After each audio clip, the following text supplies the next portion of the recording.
UGC ಕರಡುಗೆ ಸಂಬಂಧಪಟ್ಟಂಗೆ ಅದರಿಂದ ಕೇಂದ್ರ ಸರ್ಕಾರದಿಂದ ಕರ್ನಾಟಕಕ್ಕೆ ಅನ್ಯಾಯ ಆಗ್ತಿದೆ. ನೇರವಾಗಿ ಒಕ್ಕೂಟದ ವ್ಯವಸ್ಥೆಯಲ್ಲಿ ರಾಜ್ಯ ಸರ್ಕಾರಗಳ ಕಾಯ್ದೆಗಳಡಿಯಲ್ಲಿ ಸ್ಥಾಪನೆಗೊಂಡಿರ್ತಕ್ಕಂಥ ವಿಶ್ವವಿದ್ಯಾಲಯಗಳಲ್ಲಿ ಹಲವಾರು ವಿಚಾರಗಳಿಗೆ ಸಂಬಂಧಪಟ್ಟಂತೆ ಕೆಲವು ಅವರು ಏನು ಕರಡಲ್ಲಿ ಪ್ರಸ್ತಾವನೆ ಮಾಡಿದ್ದಾರೆ ಅದರ ಬಗ್ಗೆ ಬಹುತೇಕ ದೇಶದಲ್ಲಿರ್ತಕ್ಕಂಥ ಎಲ್ಲ ರಾಜ್ಯಗಳಿಗೆ ಅದರ ಬಗ್ಗೆ ವಿರೋಧ ಇದೆ. ರಾಜ್ಯ ಸರ್ಕಾರದ ಪ್ರತಿನಿಧಿ ಇಲ್ಲದೆ ಇರುವಂಥ ಒಂದು ಆ ಸರ್ಚ್ ಕಮಿಟಿ ಫಾರ್ಮ್ ಆಗುವಂಥ ವ್ಯವಸ್ಥೆ ಬಂದುಬಿಟ್ರೆ ಆಗ ಅದು ಯಾವ ರೀತಿ ದುಷ್ಪರಿಣಾಮ ಬೀರ್ಬೋದು? ಕುಲಪತಿಗಳು ಸ್ಪಂದಿಸ್ತಾ ಇಲ್ಲ ಅಂತ ಹೇಳಿದಾಗ ಯಾರನ್ನು ಕೇಳ್ತಾರೆ ಜನ? ಚುನಾಯಿತ ಪ್ರತಿನಿಧಿಗಳು ಯಾರನ್ನು ಕೇಳ್ತಾರೆ? ಎರಡು ಸದನಗಳಲ್ಲಿ ಯಾರನ್ನ ಪ್ರಶ್ನೆ ಕೇಳ್ತಾರೆ? ಯಾರ ಕಾಯ್ದೆ ಮೇಲೆ ಈ ವಿಶ್ವವಿದ್ಯಾಲಯಗಳು ಸ್ಥಾಪನೆ ಆಗಿದೆ? ಕೇಂದ್ರದ ಕಾಯ್ದೆ ಮೇಲೆ ಆಗಿದೆಯಾ? ಒಬ್ಬ ಕುಲಪತಿ ನೇಮಕಾತಿಯಲ್ಲಿ ರಾಜ್ಯ ಸರ್ಕಾರದ ಒಂದು ಸಹಮತ ಇಲ್ಲದೇ ಇರತಕ್ಕಂಥ ಪಕ್ಷದಲ್ಲಿ ನೀವು ನಾಳೆ ಯಾವ ರೀತಿ ಜನರಿಗೆ ನ್ಯಾಯ ಒದಗಿಸ್ಕೊಡೋಕ್ಕಾಗತ್ತೆ? ಹಂಗಾರೆ ಯಾರು ಉತ್ತರ ಯಾರು ಕೊಡ್ತಕ್ಕಂಥದ್ದು? ಅಕೌಂಟಬಿಲಿಟಿ ಯಾರು ಅಕೌಂಟಬಲ್ ಯಾರು? ಇವತ್ತು ಕೈಗಾರಿಕಾ ಕ್ಷೇತ್ರ, ಮ್ಯಾನೇಜ್ಮೆಂಟ್ ಕ್ಷೇತ್ರ, ಅಡ್ಮಿನಿಸ್ಟ್ರೇಟಿವ್ ಸೈಡಲ್ಲಿ, ಬ್ಯೂರೋಕ್ರಸಿಯಲ್ಲಿ 10 ವರ್ಷ ಸೇವೆ ಮಾಡಿರ್ತಕ್ಕಂಥವ್ರು ಅವರು ಕುಲಪತಿಗಳಾಗಲಿಕ್ಕೆ ಅರ್ಹತೆ ಹೊಂದ್ತಾರೆ.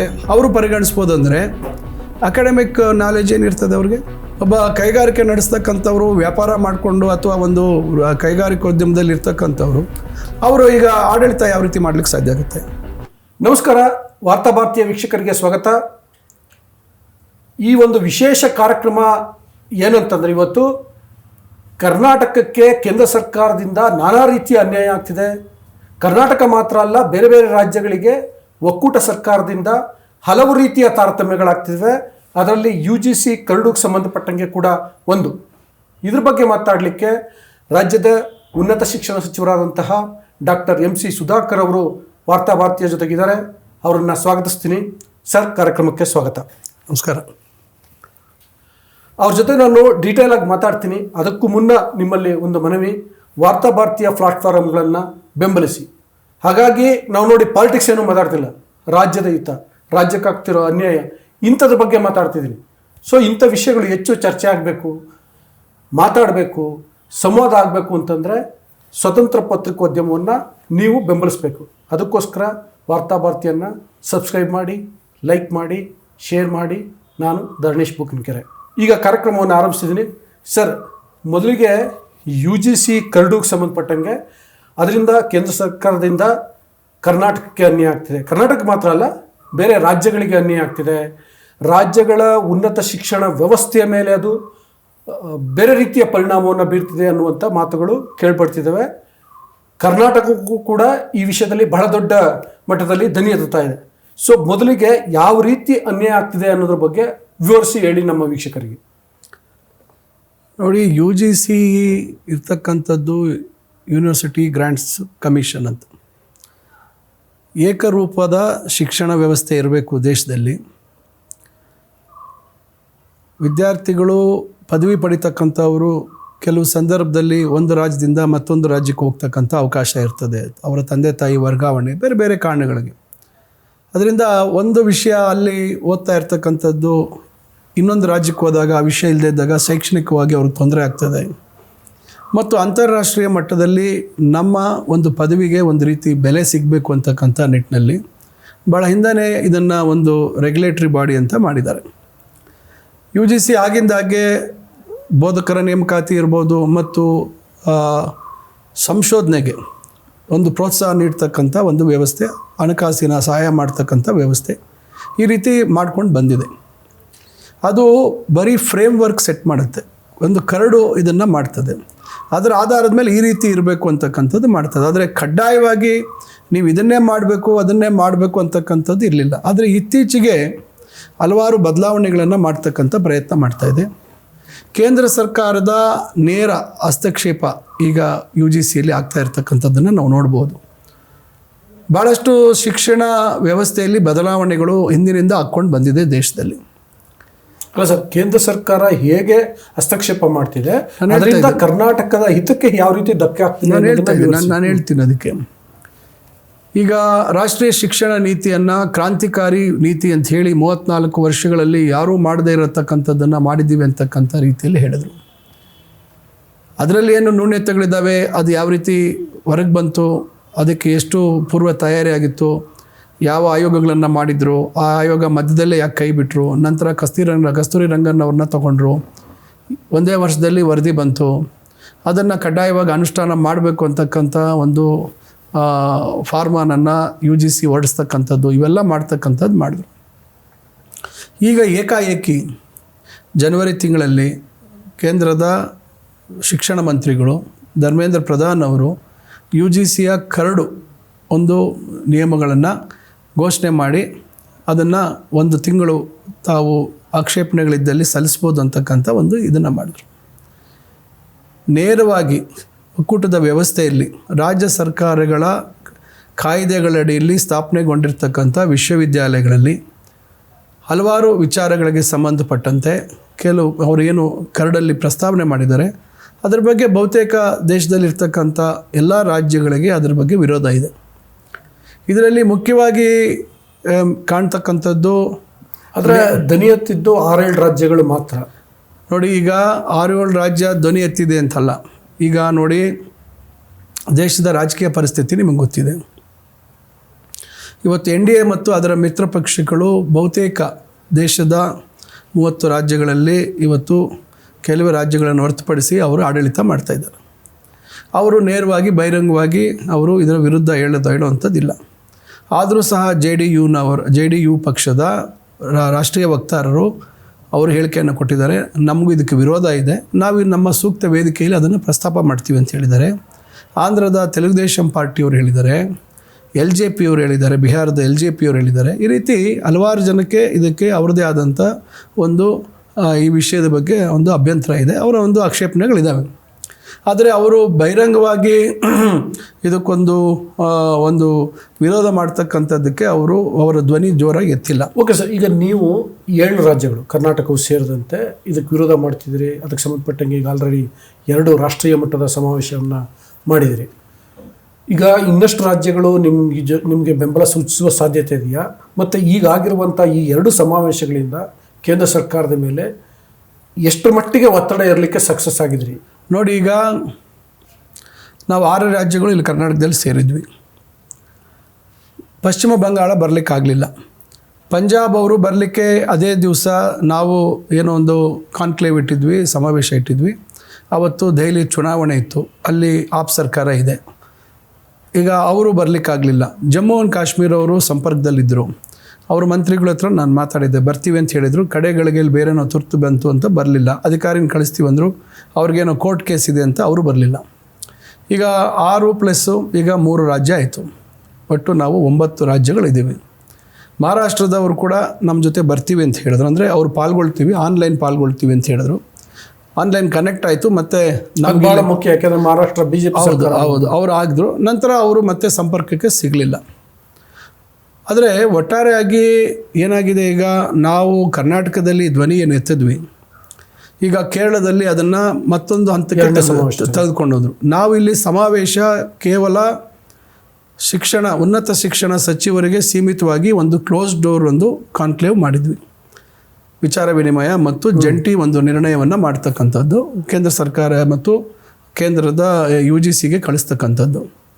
ನಂತರ ಕೇರಳ ಅಲ್ಲಿ ಏನು ಮಾಡಿದ್ರು, ಶಿಕ್ಷಣ ಕ್ಷೇತ್ರದಲ್ಲಿರ್ತಕ್ಕಂಥ ಭಾಳಷ್ಟು ಜನ ತಜ್ಞರನ್ನು, ವಿಷಯಕ್ಕೆ ನಮ್ಮ ಅಕಾಡೆಮಿಕ್ ಕೌನ್ಸಿಲ್ನ ಸದಸ್ಯರನ್ನು ಮತ್ತು ವಿಶ್ವವಿದ್ಯಾಲಯಕ್ಕೆ ಸಂಬಂಧಪಟ್ಟವರು ಭಾಳಷ್ಟು ಜನನ ಆಹ್ವಾನ ಮಾಡಿ ವಿದ್ಯಾರ್ಥಿಗಳು ಕೂಡ ಭಾಗವಹಿಸಿದ್ರು. ಸುಮಾರು 700-800 ಜನ ಒಂದು ಸಭೆ ರೀತಿಯಲ್ಲಿ ದೊಡ್ಡ ಮಟ್ಟದಲ್ಲಿ ಅಲ್ಲಿ ಇದ್ರ ಬಗ್ಗೆ ಚರ್ಚೆ ಆಗ್ತಕ್ಕಂಥದ್ದಾಯಿತು.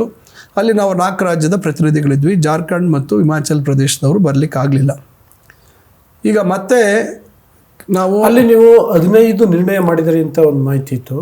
ಸೊ ಏನು ಅದರಲ್ಲಿ ಅಟ್ಲೀಸ್ಟ್ ಪ್ರಮುಖವಾದವು ಏನು ಅಂತಲೇ ಹೇಳ್ಬೋದು? ನೋಡಿ, 15 ನಿರ್ಣಯಗಳಲ್ಲಿ ಈಗ ನೇಮಕಾತಿ ವಿಚಾರದಲ್ಲಿ, ಸಹಾಯಕ ಪ್ರಾಧ್ಯಾಪಕರ ನೇಮಕಾತಿ ವಿಚಾರದಲ್ಲಿ ಬಂದಿದೆ.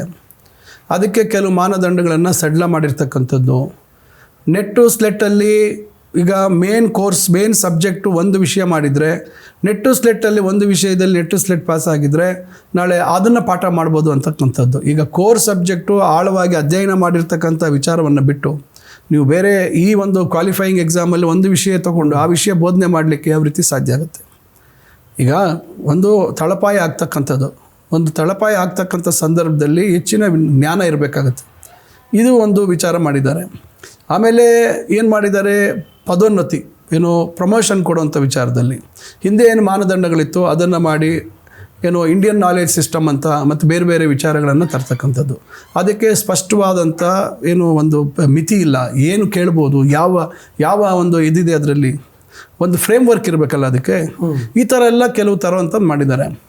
ಆಮೇಲೆ ಕುಲಪತಿಗಳ ಬಗ್ಗೆ ಹಿಂದೆ ಈಗ ನಮ್ಮ ರಾಜ್ಯದ ಒಂದು ಏನು ನಮ್ಮ ಒಂದು ಆ್ಯಕ್ಟ್ ಇದೆ, ನಮ್ಮ ಒಂದು ಯೂನಿವರ್ಸಿಟೀಸ್ ಆ್ಯಕ್ಟ್ 2000 ಇದೆ. ಅದರಲ್ಲಿ ಭಾಳ ಸ್ಪಷ್ಟವಾಗಿದೆ, 4 ಜನ ಸದಸ್ಯರು, ಒಬ್ಬರು ನಮ್ಮ ಚಾನ್ಸ್ಲರಿಂದ ಒಬ್ಬರ ನೇಮಕಗೊಂಡಂಥ ಒಬ್ಬರು ಸಿಂಡಿಕೇಟಿಂದ ಬರ್ತಕ್ಕಂಥವ್ರು, ಒಬ್ಬರು UGC ಪ್ರತಿನಿಧಿ, ಮತ್ತೊಬ್ಬರು ರಾಜ್ಯ ಸರ್ಕಾರದ ಪ್ರತಿನಿಧಿ. ಇದು ಏನಾಗಿದೆ ಇವತ್ತು, ಆ ಒಂದು ಏನು ಸೆಲೆಕ್ಷನ್ ನಮ್ಮ ಕಮಿಟಿ ಇದೆ, ಆ ಸರ್ಚ್ ಸೆಲೆಕ್ಷನ್ ಕಮಿಟಿ, ಅದು 4 ಜನ ಇರ್ತಾರೆ. ಈ 4 ಜನರ ಒಂದು ಅಧ್ಯಕ್ಷರು ರಾಜ್ಯ ಸರ್ಕಾರದ ಪ್ರತಿನಿಧಿ ಅಧ್ಯಕ್ಷರಾಗಿರ್ತಾರೆ. ಇವರು ಏನು ಯಾರ್ಯಾರು ಆಕಾಂಕ್ಷಿಗಳಿದ್ದಾರೆ ಅವ್ರನ್ನ ಕರೆದು ಎಲ್ಲ ಏನು ಒಂದು ಪ್ರೀ ಕ್ವಾಲಿಫೈಯಿಂಗ್ ಏನೇನು ಕ್ರೈಟೀರಿಯಾ ಇದೆ ಅವರ ಎಲ್ಲ ಮಾನದಂಡಗಳನ್ನು ಪರಿಶೀಲನೆ ಮಾಡಿ ಅವರಿಗೆ ನಂತರ ಅದರಲ್ಲಿ 3 ಜನರನ್ನು ಒಂದು ಸೀನಿಯಾರಿಟಿ ಮೇಲೆ 3 ಜನರನ್ನು ಕೊಡ್ತಾರೆ ಮೆರಿಟ್ ಮೇಲೆ. ಅದನ್ನು ನಾವು ರಾಜ್ಯ ಸರ್ಕಾರ ಚಾನ್ಸ್ಲರ್ಗೆ ಕಳಿಸ್ಬೇಕು. ಇಲ್ಲಿ ಚಾನ್ಸ್ಲರ್ ಯಾರು, ಗವರ್ನರ್ ಇದ್ದಾರೆ ಇಲ್ಲಿ. ಅವರಿಗೆ ನಾವು 3 ಹೆಸರನ್ನು ಕಳಿಸ್ಬೇಕು. ಆ 3 ಹೆಸರಲ್ಲಿ ಗವರ್ನರ್ ಅವರು ರಾಜ್ಯ ಸರ್ಕಾರದ ರಾಜ್ಯ ಸರ್ಕಾರವನ್ನು ವಿಶ್ವಾಸಕ್ಕೆ ತಗೊಂಡು in concurrence of the chancellor shall in concurrence with the state government ಅಂತ ಸ್ಪಷ್ಟವಾಗಿದೆ. ಶೆಲ್ ಅಂತಿದೆ. ಓಕೆ. ಸೊ ಅವರು ರಾಜ್ಯ ಸರ್ಕಾರವನ್ನು ವಿಶ್ವಾಸಕ್ಕೆ ತಗೊಂಡು ಆ 3 ಜನರಲ್ಲಿ merit, equity and social justice ಈ 3 ಪರಿಗಣನೆಯಲ್ಲಿಟ್ಕೊಂಡು ಒಬ್ಬರನ್ನು ಆಯ್ಕೆ ಮಾಡಬೇಕು ಅಂತಕ್ಕಂಥದ್ದು ಇದೆ, ಭಾಳ ಸ್ಪಷ್ಟವಾಗಿದೆ. ಇದ್ರ ಬಗ್ಗೆ ಏನು ಯಾರ್ದು ವಿರೋಧ ಇಲ್ಲ, ನಡ್ಕೊಂಡು ಬಂದಿದೆ. ಈಗ ಏಕಾಏಕಿ ರಾಜ್ಯ ಸರ್ಕಾರದ ಪ್ರತಿನಿಧಿ ಅವಶ್ಯಕತೆ ಇಲ್ಲ, ಕೇವಲ ಚಾನ್ಸ್ಲರ್ ಪ್ರತಿನಿಧಿ, ವಿಶ್ವವಿದ್ಯಾಲಯದ ಒಂದು ಸಿಂಡಿಕೇಟ್ ಅಥವಾ ಗವರ್ನಿಂಗ್ ಕೌನ್ಸಿಲಿಂದ ಬರುವಂಥ ಪ್ರತಿನಿಧಿ ಮತ್ತು UGC ಪ್ರತಿನಿಧಿ. ಅಲ್ಲ, ನಾನು ನಮ್ಮ ವೀಕ್ಷಕರಿಗೆ ಹೆಚ್ಚಿನ ಮಾಹಿತಿ ಹೋಗ್ಲಿ ಅನ್ನೋ ಕಾರಣಕ್ಕೋಸ್ಕರ ನಿಮ್ಗೆ ಈ ಪ್ರಶ್ನೆ ಕೇಳ್ತೀನಿ. ಒಂದೊಮ್ಮೆ ಈಗ ಆಗ್ಬಿಟ್ರೆ ಅಂದರೆ ರಾಜ್ಯ ಸರ್ಕಾರದ ಪ್ರತಿನಿಧಿ ಇಲ್ಲದೆ ಇರುವಂಥ ಒಂದು ಆ ಸರ್ಚ್ ಕಮಿಟಿ ಫಾರ್ಮ್ ಆಗುವಂಥ ವ್ಯವಸ್ಥೆ ಬಂದುಬಿಟ್ರೆ ಆಗ ಅದು ಯಾವ ರೀತಿ ದುಷ್ಪರಿಣಾಮ ಬೀರ್ಬೋದು ನೋಡಿ. ಏನಾಗತ್ತೆ, ಈಗ ವಿಶ್ವವಿದ್ಯಾಲಯಗಳಲ್ಲಿ ದೈನಂದಿನ ಒಂದು ಸಮಸ್ಯೆಗಳ ಬಗ್ಗೆ ಜನ ಪ್ರಶ್ನೆ ಮಾಡುವಂಥದ್ದು ರಾಜ್ಯ ಸರ್ಕಾರ. ಏನಿವತ್ತು ಸ್ವಾಯತ್ತತೆ ಇದೆ ವಿಶ್ವವಿದ್ಯಾಲಯಗಳಿಗೆ, ಎಷ್ಟೇ ಸ್ವಾಯತ್ತತೆ ಇದ್ದರೂ ಈಗ ಅವರು ನಮಗೆ ಕುಲಸಚಿವರು ಸ್ಪಂದಿಸ್ತಾ ಇಲ್ಲ, ಕುಲಪತಿಗಳು ಸ್ಪಂದಿಸ್ತಾ ಇಲ್ಲ ಅಂತ ಹೇಳಿದಾಗ ಯಾರನ್ನ ಕೇಳ್ತಾರೆ ಜನ? ಚುನಾಯಿತ ಪ್ರತಿನಿಧಿಗಳು ಯಾರನ್ನ ಕೇಳ್ತಾರೆ? 2 ಸದನಗಳಲ್ಲಿ ಯಾರನ್ನ ಪ್ರಶ್ನೆ ಕೇಳ್ತಾರೆ? ಯಾರಿವತ್ತು ಈ ವಿಶ್ವವಿದ್ಯಾಲಯಗಳಲ್ಲಿ ಇರ್ತಕ್ಕಂಥ ಬೋಧಕರಿಗೆ ಸಂಬಳ ಕೊಡುವಂಥದ್ದು ಯಾರು ಅವರಿಗೆ ಪಿಂಚಣಿ ಕೊಡುವಂಥದ್ದು? ಈಗ ಬೋಧಕರಿಗೆ ನೇಮಕಾತಿ ವಿಚಾರದಲ್ಲಿ ಅನುಮತಿ ಕೊಡುವಂಥದ್ದು ಯಾರು? ಇಷ್ಟೆಲ್ಲ ಮೂಲಭೂತ ಸೌಲಭ್ಯ ಕೊಟ್ಟವರು ಯಾರ ಕಾಯ್ದೆ ಮೇಲೆ ಈ ವಿಶ್ವವಿದ್ಯಾಲಯಗಳು ಸ್ಥಾಪನೆ ಆಗಿದೆ? ಕೇಂದ್ರದ ಕಾಯ್ದೆ ಮೇಲೆ ಆಗಿದೆಯಾ? ರಾಜ್ಯ ಸರ್ಕಾರಗಳು ಅವಶ್ಯಕತೆ ಅಂಥೇಳಿ ಭಾವಿಸಿ ರಾಜ್ಯ ಸರ್ಕಾರದ ಕಾಯ್ದೆ ಅನ್ವಯ ಇವು ಸ್ಥಾಪನೆ ಆಗಿರ್ತಕ್ಕಂಥದ್ದು. ರಾಜ್ಯ ಸರ್ಕಾರ ಭೂಮಿ ಕೊಟ್ಟಿದೆ, ರಾಜ್ಯ ಸರ್ಕಾರ ಸಂಪನ್ಮೂಲ ಕೊಟ್ಟಿದೆ, ಇವೆಲ್ಲ ಕೊಟ್ಟಿರ್ತಕ್ಕಂಥದ್ದು ರಾಜ್ಯ ಸರ್ಕಾರ. ಶಿಕ್ಷಣ ಅಂತಕ್ಕಂಥದ್ದು ಕನ್ಕರೆಂಟ್ ಲಿಸ್ಟಲ್ಲಿ ಇರೋದು ಕಾರಣ ಏನಂದರೆ ಒಂದು ಸಮಾನತೆ ಇರಲಿ ಅಂತಕ್ಕಂಥ ಉದ್ದೇಶ ಅಷ್ಟೇ. ಆದರೆ ಆಡಳಿತದಲ್ಲಿ ನೀವು ಶೈಕ್ಷಣಿಕವಾಗಿ UGC ಶೈಕ್ಷಣಿಕ ಗುಣಮಟ್ಟವನ್ನು ರಾಷ್ಟ್ರವ್ಯಾಪ್ತಿ ಸಮಾನಾಂತರ ಮಾಡುವಂಥದ್ದಕ್ಕೆ ಮತ್ತೊಂದಕ್ಕೆ ಯಾರ್ದು ಅಭ್ಯಂತರ ಇಲ್ಲ. ಆದರೆ ಈ ವಿಶ್ವವಿದ್ಯಾಲಯಗಳ ದೈನಂದಿನ ಆಡಳಿತದಲ್ಲಿ ರಾಜ್ಯ ಸರ್ಕಾರದ ಪಾತ್ರ ಇಲ್ಲದ ರೀತಿಯಲ್ಲಿ ನೀವು ಮಾಡುವಂಥದ್ದು ಎಷ್ಟು ಸರಿ? ಒಬ್ಬ ಕುಲಪತಿ, ನಾನು ಹೇಳ್ತೀನಿ, ಒಬ್ಬ ಕುಲಪತಿ ನೇಮಕಾತಿಯಲ್ಲಿ ರಾಜ್ಯ ಸರ್ಕಾರದ ಒಂದು ಸಹಮತ ಇಲ್ಲದೇ ಇರತಕ್ಕಂಥ ಪಕ್ಷದಲ್ಲಿ ನೀವು ನಾಳೆ ಯಾವ ರೀತಿ ಜನರಿಗೆ ನ್ಯಾಯ ಒದಗಿಸ್ಕೊಡೋಕ್ಕಾಗತ್ತೆ? ಹಂಗಾರೆ ಯಾರು ಕೊಡ್ತಕ್ಕಂಥದ್ದು? ಅಕೌಂಟಬಿಲಿಟಿ ಯಾರು ಅಕೌಂಟಬಲ್ ಯಾರು ಇವತ್ತು? ನಾಳೆ ಹಂಗಾರೆ ಇವರ ಏನಾದರೂ ವಿದ್ಯಾರ್ಥಿಗಳಿಗೆ ಸಮಸ್ಯೆ ಬಂದಂಥ ಸಂದರ್ಭದಲ್ಲಿ ರಾಜ್ಯ ಸರ್ಕಾರವನ್ನು ಕೇಳಬೇಕಾ, ಕೇಂದ್ರ ಸರ್ಕಾರವನ್ನು ಕೇಳಬೇಕಾ, ಇಲ್ಲ ನೇರವಾಗಿ ಯಾರು ಕುಲಾಧಿಪತಿಗಳಿರ್ತಾರೆ, ಚಾನ್ಸ್ಲರ್ ಇರ್ತಾರೆ, ಅವ್ರ ಮನೆ ಮುಂದೆ ಹೋಗಿ ಕೇಳಬೇಕಾ? ಯಾರ ಹತ್ರ ಕೇಳಬೇಕು? ಇವತ್ತು ನಾನು ಉನ್ನತ ಶಿಕ್ಷಣ ಸಚಿವನಾಗಿ ನಾನು ಕುಲಾಧಿಪತಿಯಾಗಿದ್ದೇನೆ. ಕುಲಾಧಿಪತಿಗಳು ಬಿಟ್ಟರೆ ನಂತರ ಸಮಕುಲಾಧಿಪತಿ ನಾನಿದ್ದೇನೆ. ನನ್ನ ಜವಾಬ್ದಾರಿ ಇದೆ. ಅಲ್ಲಿ ಸಮಸ್ಯೆ ಇದ್ದರೆ ನಾನು ಅದನ್ನು ನೀವು ನಿವಾರಣೆ ಮಾಡ್ತಕ್ಕಂಥ ಜವಾಬ್ದಾರಿ ನನಗಿದೆ. ಇವತ್ತು ಆ ಜವಾಬ್ದಾರಿನೇ ನಮಗೆ ಇಲ್ಲದೇ ಇದ್ದ ಪಕ್ಷದಲ್ಲಿ ರಾಜ್ಯ ಸರ್ಕಾರಗಳು ಸ್ಥಾಪನೆ ಮಾಡಿ ಕೈ ಕೊಟ್ಕೊಂಡು ಅವರೇನಾದರೂ ಮಾಡ್ಬೋದು ಅಂತ ಕೂರ್ಬೋದಾ? ಇದೊಂದು ವಿಚಾರ. ಕುಲಪತಿಗಳ ನೇಮಕಾತಿ ಒಂದು ವಿಚಾರ. ಯಾರು ಕುಲಪತಿಗಳು ಆಗಬೇಕು ಅರ್ಹತೆ ಬಗ್ಗೆ ಏನಿದೆ, ಒಬ್ಬ ಪ್ರಾಧ್ಯಾಪಕರಾಗಿರ್ತಕ್ಕಂಥವರು 10 ವರ್ಷ ಪ್ರಾಧ್ಯಾಪಕರಾದ ನಂತರ ಸೇವೆ ಸಲ್ಲಿಸಿರ್ತಕ್ಕಂಥವರು ಅವರು ಕುಲಪತಿಗಳಾಗ್ತಕ್ಕಂಥಕ್ಕೆ ಅರ್ಹತೆ ಬರ್ತಾರೆ. ಎಷ್ಟು ವರ್ಷ ಆದಮೇಲೆ? 24 ವರ್ಷ ಸತತವಾಗಿ ಶೈಕ್ಷಣಿಕ ಕ್ಷೇತ್ರದಲ್ಲಿ ಅವರು ಎಲ್ಲ ಆಯಾಮಗಳನ್ನು ಎಲ್ಲ ಹಂತಗಳಲ್ಲಿ ಅವರು ಅನುಭವ ಪಡ್ಕೊಂಡು ಬಂದಂಥವ್ರಿಗೆ ಕುಲಪತಿಗಳಾಗಬೇಕು ಅಂತ. ಈಗ ಏನು ಮಾಡಿದ್ದಾರೆ ಕರಡಲ್ಲಿ? ಯಾರಾದರೂ ಕೈಗಾರಿಕಾ ಕ್ಷೇತ್ರ, ಮ್ಯಾನೇಜ್ಮೆಂಟ್ ಕ್ಷೇತ್ರ, ಅಡ್ಮಿನಿಸ್ಟ್ರೇಟಿವ್ ಸೈಡಲ್ಲಿ, ಬ್ಯೂರೋಕ್ರಸಿಯಲ್ಲಿ 10 ವರ್ಷ ಸೇವೆ ಮಾಡಿರ್ತಕ್ಕಂಥವ್ರು ಅವರು ಕುಲಪತಿಗಳಾಗಲಿಕ್ಕೆ ಅರ್ಹತೆ ಹೊಂದ್ತಾರೆ. ಅವರು ಪರಿಗಣಿಸ್ಬೋದು. ಅಂದರೆ ಅಕಾಡೆಮಿಕ್ ನಾಲೆಜ್ ಏನಿರ್ತದೆ ಅವ್ರಿಗೆ? ಒಬ್ಬ ಕೈಗಾರಿಕೆ ನಡೆಸ್ತಕ್ಕಂಥವ್ರು, ವ್ಯಾಪಾರ ಮಾಡಿಕೊಂಡು ಅಥವಾ ಒಂದು ಕೈಗಾರಿಕೋದ್ಯಮದಲ್ಲಿ ಇರ್ತಕ್ಕಂಥವ್ರು ಅವ್ರಿಗೆ ವ್ಯಾಪಾರ ವೃದ್ಧಿ ಮಾಡ್ತಕ್ಕಂಥದ್ದೇ ಗುರಿ ಇರ್ತದೆ, ಹೌದಲ್ವಾ? ಅವರು ಈಗ ಆಡಳಿತ ಯಾವ ರೀತಿ ಮಾಡ್ಲಿಕ್ಕೆ ಸಾಧ್ಯ ಆಗುತ್ತೆ? ಒಂದು ಪರೀಕ್ಷೆ ವ್ಯವಸ್ಥೆ ಯಾವ ರೀತಿ ನಡೆಸಲಿಕ್ಕೆ ಸಾಧ್ಯ ಇದೆ? ಸಾವಿರಾರು ಲಕ್ಷಾಂತರ ಜನ ವಿದ್ಯಾರ್ಥಿಗಳು ಪರೀಕ್ಷೆ ತಗೊಳ್ತಾರೆ. ಯಾವ ರೀತಿ ಆ ವ್ಯವಸ್ಥೆಯನ್ನು ನೀವು ನಡೆಸ್ತೀರಾ? ಇದು ಎಷ್ಟು ಮಟ್ಟಿಗೆ ಸರಿ? ಇದೊಂದು ವಿಚಾರ. ಕುಲಪತಿಗಳ ಅವಧಿ ಈಗ 4 ವರ್ಷ ಇದೆ, ಅದನ್ನು 5 ವರ್ಷ ಮಾಡ್ತೀವಿ ಅಂತ ಹೇಳ್ತಾ ಇದ್ದಾರೆ. ಮತ್ತು ಈಗ ಒಂದೇ ಅವಧಿ ಮಾತ್ರ ಇರೋದು. ಕುಲಪತಿಗಳು ಒಂದು ಅವಧಿಗೆ ಮಾತ್ರ ಆಗ್ಬೋದು, 2ನೇ ಅವಧಿ ಅವ್ರಿಗಿಲ್ಲ ಇವು ನಮ್ಮ ಕಾಯ್ದೆಯಲ್ಲಿ. ನೀವು 2ನೇ ಅವಧಿಗೂ ನೀವು ಅವರಿಗೆ ಆಗ್ಬೋದು ಅಂದರೆ 10 ವರ್ಷ ನೀವು ಒಬ್ಬರನ್ನೇ ಮಾಡ್ತೀರಾ? ಈಗೇನು ಕೇಂದ್ರದಲ್ಲಿ IAS ಅಧಿಕಾರಿಗಳ ಬದಲಿಗೆ ಲ್ಯಾಟ್ರಲ್ ಎಂಟ್ರಿಯಲ್ಲಿ ನೀವು ಯಾರನ್ನಾದರೂ ತಗೊಂಡು ಮಾಡ್ಬೋದು ಅಂತ ಏನು ಪ್ರಯತ್ನ ಪಟ್ಟಿದ್ದಾರೆ, ಮಾಡಿದ್ದಾರೆ. ನಾಳೆ ಬೆಳಗ್ಗೆ ನೀವು ನಿಮ್ಮ ಸಿದ್ಧಾಂತ, ನಿಮ್ಮ ತತ್ವಗಳಿಗೆ ಅನುಗುಣವಾಗಿ ನಿಮ್ಮವರೇ ಆಗಿರ್ತಕ್ಕಂಥ ಕುಲಾಧಿಪತಿಗಳು ನಿಮ್ಮ ತಾಳಕ್ಕೆ ತಕ್ಕಂತೆ ಇವತ್ತು ಈ ಶೈಕ್ಷಣಿಕ ಕ್ಷೇತ್ರಗಳಲ್ಲಿ ನಿಮ್ಮ ಸಿದ್ಧಾಂತಗಳನ್ನು ಪ್ರಚಾರ ಮಾಡ್ತಕ್ಕಂಥ ರಾಯಭಾರಿಗಳನ್ನಾಗಿ ನೀವು ನೇಮಕ ಮಾಡಿದ್ರೆ ವ್ಯವಸ್ಥೆ ಎಲ್ಲೋಗಬೇಕು? ಯಾರು ಇದಕ್ಕೆ ಜವಾಬ್ದಾರರಾಗ್ತಾರೆ? ರಾಜ್ಯ ಸರ್ಕಾರ ಮುಖ್ಯ ಪ್ರೇಕ್ಷಕರಾಗಿ ಕೂರಬೇಕಾ? ಅನುದಾನ ಕೊಡೋಂಥವ್ರು ಯಾರು? ಹಂಗಾರೆ UGC ಅವರು ಅನುದಾನ ಕೊಡ್ತಾ ಇದ್ದಾರಾ? 2014 ನಂತರ UGC ಯಾವ ಸಂಶೋಧನೆಗೆ ಅನುದಾನ ಕೊಟ್ಟಿದೆ? ಯಾವ ಸಂಶೋಧನೆಗೂ ಅನುದಾನ ಕೊಟ್ಟಿಲ್ಲ. PM ಉಷಾ ಅಂತಕ್ಕಂಥ ಒಂದು ಯೋಜನೆಯಲ್ಲಿ ಮೊನ್ನೆ ನಮ್ಮ ರಾಜ್ಯಕ್ಕೆ ಸುಮಾರು 6 ವಿಶ್ವವಿದ್ಯಾಲಯಗಳಿಗೆ ಅನುದಾನ ಬಂದಿದೆ. ಸುಮಾರು 21 ಕಾಲೇಜುಗಳಿಗೆ 5 ಕೋಟಿ ಅನುದಾನ, 2 ವಿಶ್ವವಿದ್ಯಾಲಯಗಳಿಗೆ 100 ಕೋಟಿ, ಇನ್ನು 4 ವಿಶ್ವವಿದ್ಯಾಲಯಗಳಿಗೆ 20 ಕೋಟಿ. ಅದರಲ್ಲಿ 40% ಯಾರ ಪಾಲು? ರಾಜ್ಯ ಸರ್ಕಾರದ ಪಾಲು. ನೀವು ಬರೀ 60% ಕೊಟ್ಟಿದ್ದೀರಾ, 40% ರಾಜ್ಯ ಸರ್ಕಾರ ಕೊಟ್ಟಿದೆ. ಇದು ಬಿಟ್ಟು ಬೇರೆ ಸಂದರ್ಭಗಳಲ್ಲಿ ರಾಜ್ಯ ಸರ್ಕಾರ ವಿಶ್ವವಿದ್ಯಾಲಯಗಳಿಗೆ ಸಹಾಯ ಮಾಡ್ತಕ್ಕಂಥ ಪರಿಸ್ಥಿತಿ ಇದೆ. ಎಲ್ಲ ರೀತಿ ಮೂಲಭೂತ ಸೌಲಭ್ಯ ಪ್ರಾರಂಭದಲ್ಲಿ ಯಾರು ಮಾಡಿರೋದು? ನೀವು ಯಾವುದೇ ರೀತಿ ಸಂಶೋಧನೆಗೆ ಹಣ ಕೊಡೋದಿಲ್ಲ. ನೀವು ನ್ಯಾಕ್ ಮತ್ತೊಂದು ಗ್ರೇಡಿಂಗ್ ಮೇಲೆ ಬೇರೆ ಬೇರೆ ವಿಚಾರಗಳನ್ನು ಒಂದು ಕ್ರೈಟೀರಿಯಾ ಇಟ್ಕೊಂಡು ನೀವು ಅನುದಾನ ಮಾಡ್ತಾರೆ. ಎಲ್ಲ ವಿಶ್ವವಿದ್ಯಾಲಯಗಳಿಗೆ ಕೊಡಲ್ಲ. ಕರ್ನಾಟಕದಲ್ಲಿ ಇವತ್ತು 32 ವಿಶ್ವವಿದ್ಯಾಲಯ, 32 ವಿಶ್ವವಿದ್ಯಾಲಯ ಇದೆ. ನೀವು ಎಲ್ಲ ವಿಶ್ವವಿದ್ಯಾಲಯಗಳು ಎಲ್ಲಿ ದುಡ್ಡು ಕೊಟ್ಟಿದ್ದೀರಾ? ಎಲ್ಲ ವಿಶ್ವವಿದ್ಯಾಲಯಗಳಲ್ಲಿ ಹೊಸ ವಿಶ್ವವಿದ್ಯಾಲಯಗಳೆಲ್ಲ ಇದ್ದಾವೆ ಇವತ್ತು. ಯಾವ ರೀತಿ UGC ಅದಕ್ಕೆ ಬೆಂಬಲವಾಗಿ ನಿಂತಿದೆ? ಅದರಿಂದ ಇದು ಒಂದು ಮುಖ್ಯವಾದಂಥ ವಿಚಾರಗಳು. ನಂತರ ಅತಿಥಿ ಉಪನ್ಯಾಸಕರ ಬಗ್ಗೆ ಒಂದು ವಿಚಾರ ಹೇಳಿದ್ದಾರೆ. 6 ತಿಂಗಳ ಮೇಲೆ ಅತಿಥಿ ಉಪನ್ಯಾಸಕರು ತಗೋಬಾರ್ದು ಅಂತ ಹೇಳಿದ್ದೀರಾ. ಇವತ್ತು ದೇಶದಲ್ಲಿರ್ತಕ್ಕಂಥ ಪರಿಸ್ಥಿತಿಯನ್ನು ಅವಲೋಕಿಸಿದ್ದಾರೆ. 6 ತಿಂಗಳ ನಂತರ ಅವ್ರು ಏನಾಗಬೇಕು? 6 ತಿಂಗಳ ಮೇಲೆ ಮತ್ತೆ ತಗೋಬೇಕು. ಈಗಾಗಲೇ ನಮ್ಮಲ್ಲಿ ಇರ್ತಕ್ಕಂಥ ವ್ಯವಸ್ಥೆ, ನಾವು 10 ತಿಂಗಳಿಗೆ ಅವ್ರಿಗೆ ತೊಗೊಳ್ತೀವಿ, ಕಡ್ಡಾಯವಾಗಿ ಅವ್ರಿಗೆ ಸಂಬಳ ಕೊಡ್ತೀವಿ. ಈಗ ಅವ್ರು 12 ತಿಂಗಳು ಕೇಳ್ತಾ ಇದ್ದಾರೆ. ನಾವು ಅತಂತ್ರ ಆಗ್ತೀವಿ. ನಾವೇನು ಮಾಡಬೇಕು? ಅಕಸ್ಮಾತ್ ನಾವು ಆಯ್ಕೆ ಆಗಲಿಲ್ಲ, ಅದರಲ್ಲೂ UGC ಮಾನದಂಡಗಳಿದ್ದಾವೆ, ಮೆರಿಟ್ ಇದೆ, ಇವೆಲ್ಲ ಇದೆ. ನಾವು 6 ತಿಂಗಳು ಮಾಡಿ ಮತ್ತೆ ಎಲ್ಲಿ ಹೋಗಬೇಕು ಅಂತ ಪ್ರಶ್ನೆ ಇದೆ. ಆದರೆ ಈ ಅತಿಥಿ ಉಪನ್ಯಾಸಕರ ವ್ಯವಸ್ಥೆ ಎಲ್ಲರಿಗೂ ಬಂದಿದೆ. ಎಷ್ಟು ಮಟ್ಟಿಗಿದೆ? ವಿಶ್ವವಿದ್ಯಾಲಯಗಳಲ್ಲಿ ಎಷ್ಟಿದೆ? ನಮ್ಮ ಕಾಲೇಜ್ ಶಿಕ್ಷಣ ಇಲಾಖೆಯಲ್ಲಿ, ತಾಂತ್ರಿಕ ಶಿಕ್ಷಣ ಇಲಾಖೆಯಲ್ಲಿ ಎಷ್ಟು ಜನ ಅತಿಥಿ ಉಪನ್ಯಾಸಕರಿದ್ದಾರೆ? ಎಷ್ಟು ವರ್ಷದಿಂದ ಈ ಪಿಡುಗಿದೆ? ಇದು ದಿನೇ ಬೆಳೀತಾ ಇದೆ. ಇದಕ್ಕೇನು ಪರಿಹಾರ ಕೊಡುವಂಥ ಪ್ರಯತ್ನ UGC ಮಾಡ್ತು. ರಾಜ್ಯ ಸರ್ಕಾರಗಳು, ಎಲ್ಲ ಸರ್ಕಾರಗಳಲ್ಲಿ ಆರ್ಥಿಕ ಸಂಪನ್ಮೂಲ ಕೊರತೆ, ನಾನಾ ಕಾರಣಗಳಿಂದ ಸಮಯಕ್ಕೆ ಆಗಿಂದಾಗ್ಗೆ ನೇಮಕಾತಿ ಮಾಡಿದರೆ ಬಹುಶಃ ಈ ಸಮಸ್ಯೆ ಆಗ್ತಾ ಇರಲಿಲ್ಲ. ಇದು ನೆನ್ನೆ ಇವತ್ತು ಸಮಸ್ಯೆ ಅಲ್ಲ. 25 ವರ್ಷಗಳ 30 ವರ್ಷಗಳ ಸಮಸ್ಯೆ ಇದು. ಇಲ್ಲ, ಅದು ಆಮೇಲೆ ಮಾತಾಡ್ತಾ ಬರ್ತೀನಿ, ಅದು ಒಂದು ವಿಷಯ ಇದೆ. ಅಲ್ಲಲ್ಲ, ನಾನು ಹೇಳುವಂಥದ್ದು ಈ ರೀತಿ ಇರ್ತಕ್ಕಂಥದ್ದು UGC ಕ್ರಿಯಾತ್ಮಕವಾಗಿ ಅನುದಾನ ಕೊಡ್ತಕ್ಕಂಥದ್ದು ಈ ಅತಿಥ್ಯುಪನ್ಯಾಸಕರ ವಿಚಾರದಲ್ಲಿ ನೇಮಕಾತಿ ಮಾಡಬೇಕು ಕಡ್ಡಾಯವಾಗಿ ರಾಜ್ಯ ಸರ್ಕಾರಗಳು 3 ವರ್ಷದಲ್ಲಿ.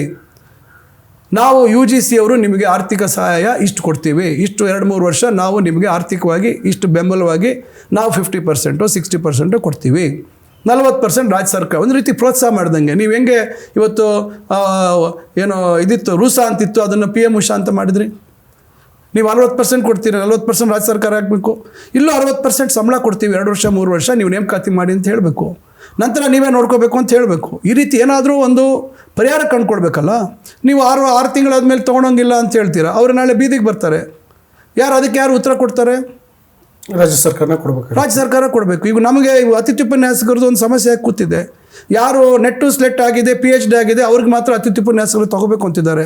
ಈಗ ನಮ್ಮಲ್ಲಿ 5,500 ಜನ ಇವತ್ತು ಅತಿಥ್ಯುಪನ್ಯಾಸಕರು ನೆಟ್ ಟು ಸ್ಲೆಟ್ ಆಗದೆ ಇರ್ತಕ್ಕಂಥವ್ರು ಇವತ್ತು ಕೆಲಸ ಮಾಡ್ತಾ ಇದ್ದಾರೆ.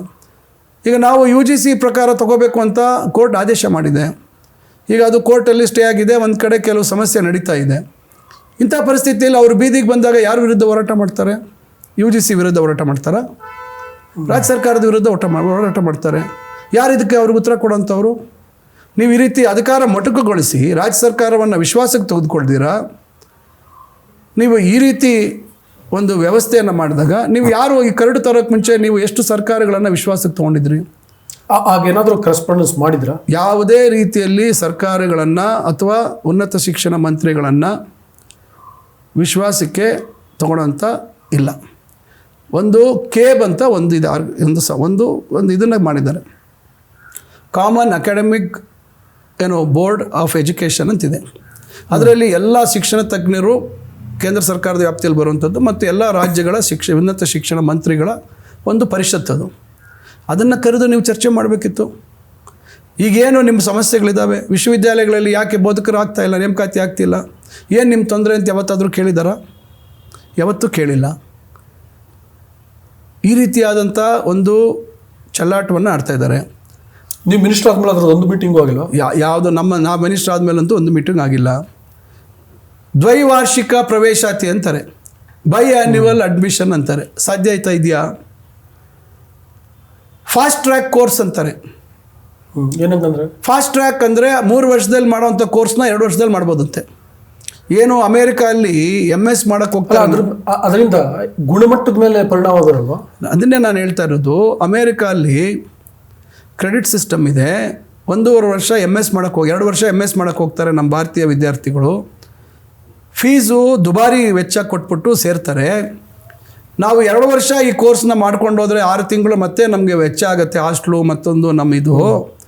ಆ 6 ತಿಂಗಳ ಕೋರ್ಸ್ಗಳನ್ನು ನಾವು ಫೀಸ್ ಕಟ್ಟಿ ಈ 1.5 ವರ್ಷದಲ್ಲಿ ಹೆಚ್ಚಿನ ಒಂದು ಶ್ರಮ ಹಾಕಿ ನಾವು ಮುಗಿಸ್ತೀವಿ ಅಂಥೇಳಿ ಭಾಳಷ್ಟು ಜನ 1.5 ವರ್ಷದಲ್ಲಿ MS ಮಾಡುವಂಥದ್ದು ಪದ್ಧತಿಯನ್ನು ನಾವು ನೋಡಿದ್ದೀವಿ. ಅದನ್ನು ನೀವು ಇಲ್ಲಿ ಫಾಸ್ಟ್ ಟ್ರ್ಯಾಕ್ ಕೋರ್ಸ್ ಅಂಥೇಳಿ ತರುವಂಥದ್ದು ಮಾಡ್ತೀರ. ಇರ್ತಕ್ಕಂಥ ರೆಗ್ಯುಲರ್ ಪ್ರೋಗ್ರಾಮ್ಗೆ ನಿಮಗೆ ಬೋಧಕರ ಕೊರತೆ ಇದೆ, ಗುಣಮಟ್ಟ ಕಾಯ್ದುಕೊಳ್ಳೋಕ್ಕೆ ಕಷ್ಟ ಆಗ್ತಿದೆ. ಅಂಥ ಸಂದರ್ಭದಲ್ಲಿ ಬಯಾನ್ಯುವಲ್ ಅಡ್ಮಿಷನ್, ಫಾಸ್ಟ್ ಟ್ರ್ಯಾಕ್, ಆಮೇಲೆ ಡ್ಯುವಲ್ ಡಿಗ್ರಿ, 2 ಡಿಗ್ರಿ ಏಕಕಾಲದಲ್ಲಿ ಮಾಡ್ಬೋದು. ನೀವೊಂದು ಕಡೆ ಕಾಮರ್ಸು ಮಾಡ್ಬೋದು, ಇನ್ನೊಂದು ಕಡೆ ಇವತ್ತು ಅವರು NEPಯಲ್ಲಿ ಹೇಳಿದಾಗೆ BA ಮಾಡ್ಬೋದು. ಅಲ್ಲ, ಅವ್ರ ಉದ್ದೇಶ ಏನು ಶಿಕ್ಷಣ ಕೊಡೋದಾ ಅಥವಾ ಶಿಕ್ಷಣದಿಂದ? ನೋಡಿ, ಅವರು ಉದ್ದೇಶ ಇಷ್ಟೇ. ಅವರು ಪ್ರತಿಯೊಂದು ಕಾರ್ಯಕ್ರಮ ಕೇಂದ್ರ ಸರ್ಕಾರ ಮಾಡ್ತಾ ಇರ್ತಕ್ಕಂಥದ್ದು, ನಾವೇನೋ ಬದಲಾವಣೆ ತಂದ್ವಿ, ನಾವೇನೋ ಉತ್ತಮವಾದಂಥದ್ದು ತಂದ್ವಿ. ಈಗೇನು ಕೆಲವು ಯೋಜನೆಗಳು ಹಿಂದೆ 60-75 ವರ್ಷದಲ್ಲಿ ಏನೂ ಆಗಲಿಲ್ಲ, 70 ವರ್ಷದಲ್ಲಿ ನಾವೇ ಬದಲಾವಣೆ ತಂದ್ವಿ ಈ ದೇಶದಲ್ಲಿ. IITಗಳು ನಾವೇ ಸ್ಥಾಪನೆ ಮಾಡಿದ್ವಿ, IIMಗಳು ನಾವೇ ಸ್ಥಾಪನೆ ಮಾಡಿದ್ವಿ, ISRO ನಾವೇ ಸ್ಥಾಪನೆ ಮಾಡಿದ್ವಿ. ಇವೆಲ್ಲ ಏನು ಇವತ್ತು ವಿದ್ಯುದ್ದೀಕರಣ ಗ್ರಾಮಗಳಲ್ಲಿ ಎಲ್ಲ ನಾವೇ ಮಾಡಿದ್ವಿ, ರೈಲ್ವೆ ಸಂಚಾರ ಸಂಪರ್ಕ ನಾವೇ ಮಾಡಿದ್ವಿ ಜಾಲ, ಇವರೇನೂ ಮಾಡಲಿಲ್ಲ ಇಷ್ಟು ವರ್ಷ ಅಂತ ಹೇಳ್ತಾರಲ್ಲ. ಇದು ಅದೇ ರೀತಿ ಘೋಷಣೆಗಳು. ಅಂದರೆ ವಿದೇಶದಲ್ಲಿರ್ತಕ್ಕಂಥದ್ದನ್ನು ಕಟ್ ಆ್ಯಂಡ್ ಪೇಸ್ಟ್ ತಂದು ಮಾಡಿಬಿಟ್ಟು ಇಲ್ಲಿ ಏನು ನಮ್ಮ ವ್ಯವಸ್ಥೆಯಲ್ಲಿ ನ್ಯೂನತೆಗಳೇನಿದ್ದಾವೆ, ನಾವು ನಿರೀಕ್ಷೆ ಮಾಡದ ಮಟ್ಟದಲ್ಲಿ ಯಾಕೆ ಈ ನ್ಯೂನತೆಗಳಿಂದ ಏನು ಕೊರತೆ ಆಗ್ತಿದೆ, ಇದ್ರ ಬಗ್ಗೆ ಅಧ್ಯಯನ ಮಾಡಬೇಕಿತ್ತು, ಈ ವ್ಯವಸ್ಥೆಯನ್ನು ಸರ್ ಮಾಡೋಂಥ ಕೆಲಸ ಆಗಬೇಕಿತ್ತು. ಆಮೇಲೆ ನೀವು ಹೊಸದನ್ನು ಬಗೆ ಅಂಥದ್ದನ್ನು ತಂದಾಗ ಅದಕ್ಕೆ ಬೇಕಾದಂಥ ಫ್ಯಾಕಲ್ಟಿ, ಅದಕ್ಕೆ ಬೇಕಾದಂಥ ಮೂಲಭೂತ ಸೌಲಭ್ಯ, ಕೌಶಲ್ಯಕ್ಕೆ ಹೆಚ್ಚು ನಾವು ಆದ್ಯತೆ ಕೊಟ್ಟಿದ್ದೀವಿ ಅಂತಾರೆ. ಅದಕ್ಕೆ ಬೇಕಾದಂಥ ಇನ್ಫ್ರಾಸ್ಟ್ರಕ್ಚರ್ ಬೇಕಲ್ಲ, ಬೋಧಕರು ಬೇಕಲ್ಲ. ನೀವು ಕಾಮರ್ಸ್ ಸಬ್ಜೆಕ್ಟ್ ಜೊತೆ ಆರ್ಟಿಫಿಷಿಯಲ್ ಇಂಟೆಲಿಜೆನ್ಸ್ ತೊಗೋಬೋದು ಅಂತಿರಲ್ಲ. ಒಂದು ಡಿಗ್ರಿ ಕಾಲೇಜಲ್ಲಿ ಕಾಮರ್ಸ್ ಜೊತೆ ಓಪನ್ ಎಲೆಕ್ಟಿವ್ ಆರ್ಟಿಫಿಷಿಯಲ್ ಇಂಟೆಲಿಜೆನ್ಸ್ ತೊಗೊಂಡ್ರೆ ಅದನ್ನು ಪಾಠ ಮಾಡುವಂಥ ಕಂಪ್ಯೂಟರ್ ಸೈನ್ಸು ಅಥವಾ ಆರ್ಟಿಫಿಷಿಯಲ್ ಇಂಟೆಲಿಜೆನ್ಸ್ ಮಾಡಿರುವಂಥ ಬೋಧಕರಿದ್ದಾರೆ. ಇವತ್ತು 10 ಜನ ಅಥವಾ 15 ಜನ ವಿದ್ಯಾರ್ಥಿಗಳು ತೊಗೊಂಡ್ರೆ ಅವ್ರಿಗೆ ಮಾತ್ರ ಪ್ರತ್ಯೇಕವಾಗಿ ಒಬ್ಬ ಬೋಧಕರ ನೇಮಕಾತಿ ಮಾಡಲಿಕ್ಕಾಗತ್ತಾ? ನನ್ನ ಪ್ರಕಾರ ಇವರು ಸಂಪೂರ್ಣ ಖಾಸಗೀಕರಣ ಮಾಡಬೇಕು ಶಿಕ್ಷಣ ಕ್ಷೇತ್ರವನ್ನು. ಖಾಸಗಿ ವಿಶ್ವವಿದ್ಯಾಲಯಗಳಲ್ಲಿ ಎಲ್ಲ ರೀತಿಯಾದಂಥ ಕೋರ್ಸ್ಗಳಿರುವಂಥದ್ದಕ್ಕೆ ಅನುಕೂಲ ಆಗ್ತಕ್ಕಂಥ ನಿಟ್ಟಿನಲ್ಲಿ ಸರ್ಕಾರದ ವ್ಯವಸ್ಥೆಯಲ್ಲಿ ಇರ್ತಕ್ಕಂಥದ್ದನ್ನು ತುಳಿಬೇಕು. ಏನಿವತ್ತು ದೊಡ್ಡ ಮಟ್ಟದಲ್ಲಿ ಇವತ್ತು ದೊಡ್ಡ ರಾಷ್ಟ್ರ ನಮ್ಮದು, ಹೆಚ್ಚು ಜನಸಂಖ್ಯೆ ಸುಧಾರಣೆ ಹೆಸರಲ್ಲಿ ಇವರು ಸ್ಲೋ ಪಾಯ್ಸನ್ ಕೊಡ್ತಾ ಇದ್ದಾರೆ. ನಮ್ಮ ವಿಶ್ವವಿದ್ಯಾಲಯಗಳನ್ನು ಸಂಪೂರ್ಣವಾಗಿ ಮುಗಿಸ್ಬೇಕು. ಖಾಸಗಿ ವಿಶ್ವವಿದ್ಯಾಲಯಗಳು ಹೇಳಬೇಕು, ದುಬಾರಿ ಶುಲ್ಕ ಕೊಟ್ಟು ಬಡವರು ವಿದ್ಯಾಭ್ಯಾಸದಿಂದ ವಂಚಿತರಾಗಬೇಕು ಅಂತಕ್ಕಂಥದ್ದು ಇವರ ಉದ್ದೇಶ, ಬೇರೆ ಏನೂ ಉದ್ದೇಶ ಇಲ್ಲ. ಇವರು ಶೈಕ್ಷಣಿಕ ಕ್ಷೇತ್ರದಲ್ಲಿ ಸುಧಾರಣೆ ತರಲಿ. ಸಂಸ್ಥೆಗಳ ಆಡಳಿತದಲ್ಲಿ ರಾಜ್ಯ ಸರ್ಕಾರ ಮಾಡುತ್ತೆ, ನೀವು ಅದರಲ್ಲಿ ಯಾಕೆ ಹಸ್ತಕ್ಷೇಪ ಮಾಡ್ತೀರಾ? ಓಕೆ, ಈಗ ನೀವು ಇಷ್ಟೊತ್ತು ಭಾಳ ವಿಸ್ತಾರವಾಗಿ ವಿವರವಾಗಿ ಹೇಳಿದ್ರಿ. ಅಂದರೆ ಯಾವ ರೀತಿ ಅದು ರಾಜ್ಯಗಳ ಮೇಲೆ, ಉನ್ನತ ಶಿಕ್ಷಣ ವ್ಯವಸ್ಥೆ ಮೇಲೆ, ಒಬ್ಬ ವಿದ್ಯಾರ್ಥಿ ಮೇಲೆ ಪರಿಣಾಮ ಬೀರ್ತದೆ ಅಂತ.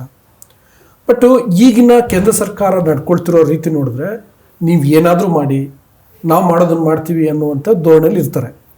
ಹಾಗಾಗಿ ನೀವು ಇಷ್ಟೆಲ್ಲ ಈಗ ಆಲ್ರೆಡಿ 2 ರಾಷ್ಟ್ರೀಯ ಮಟ್ಟ ಸಮಾವೇಶ ಮಾಡಿದ್ರಿ, ಒತ್ತಡ ಏರೋ ಪ್ರಯತ್ನ ಮಾಡಿದ್ರಿ.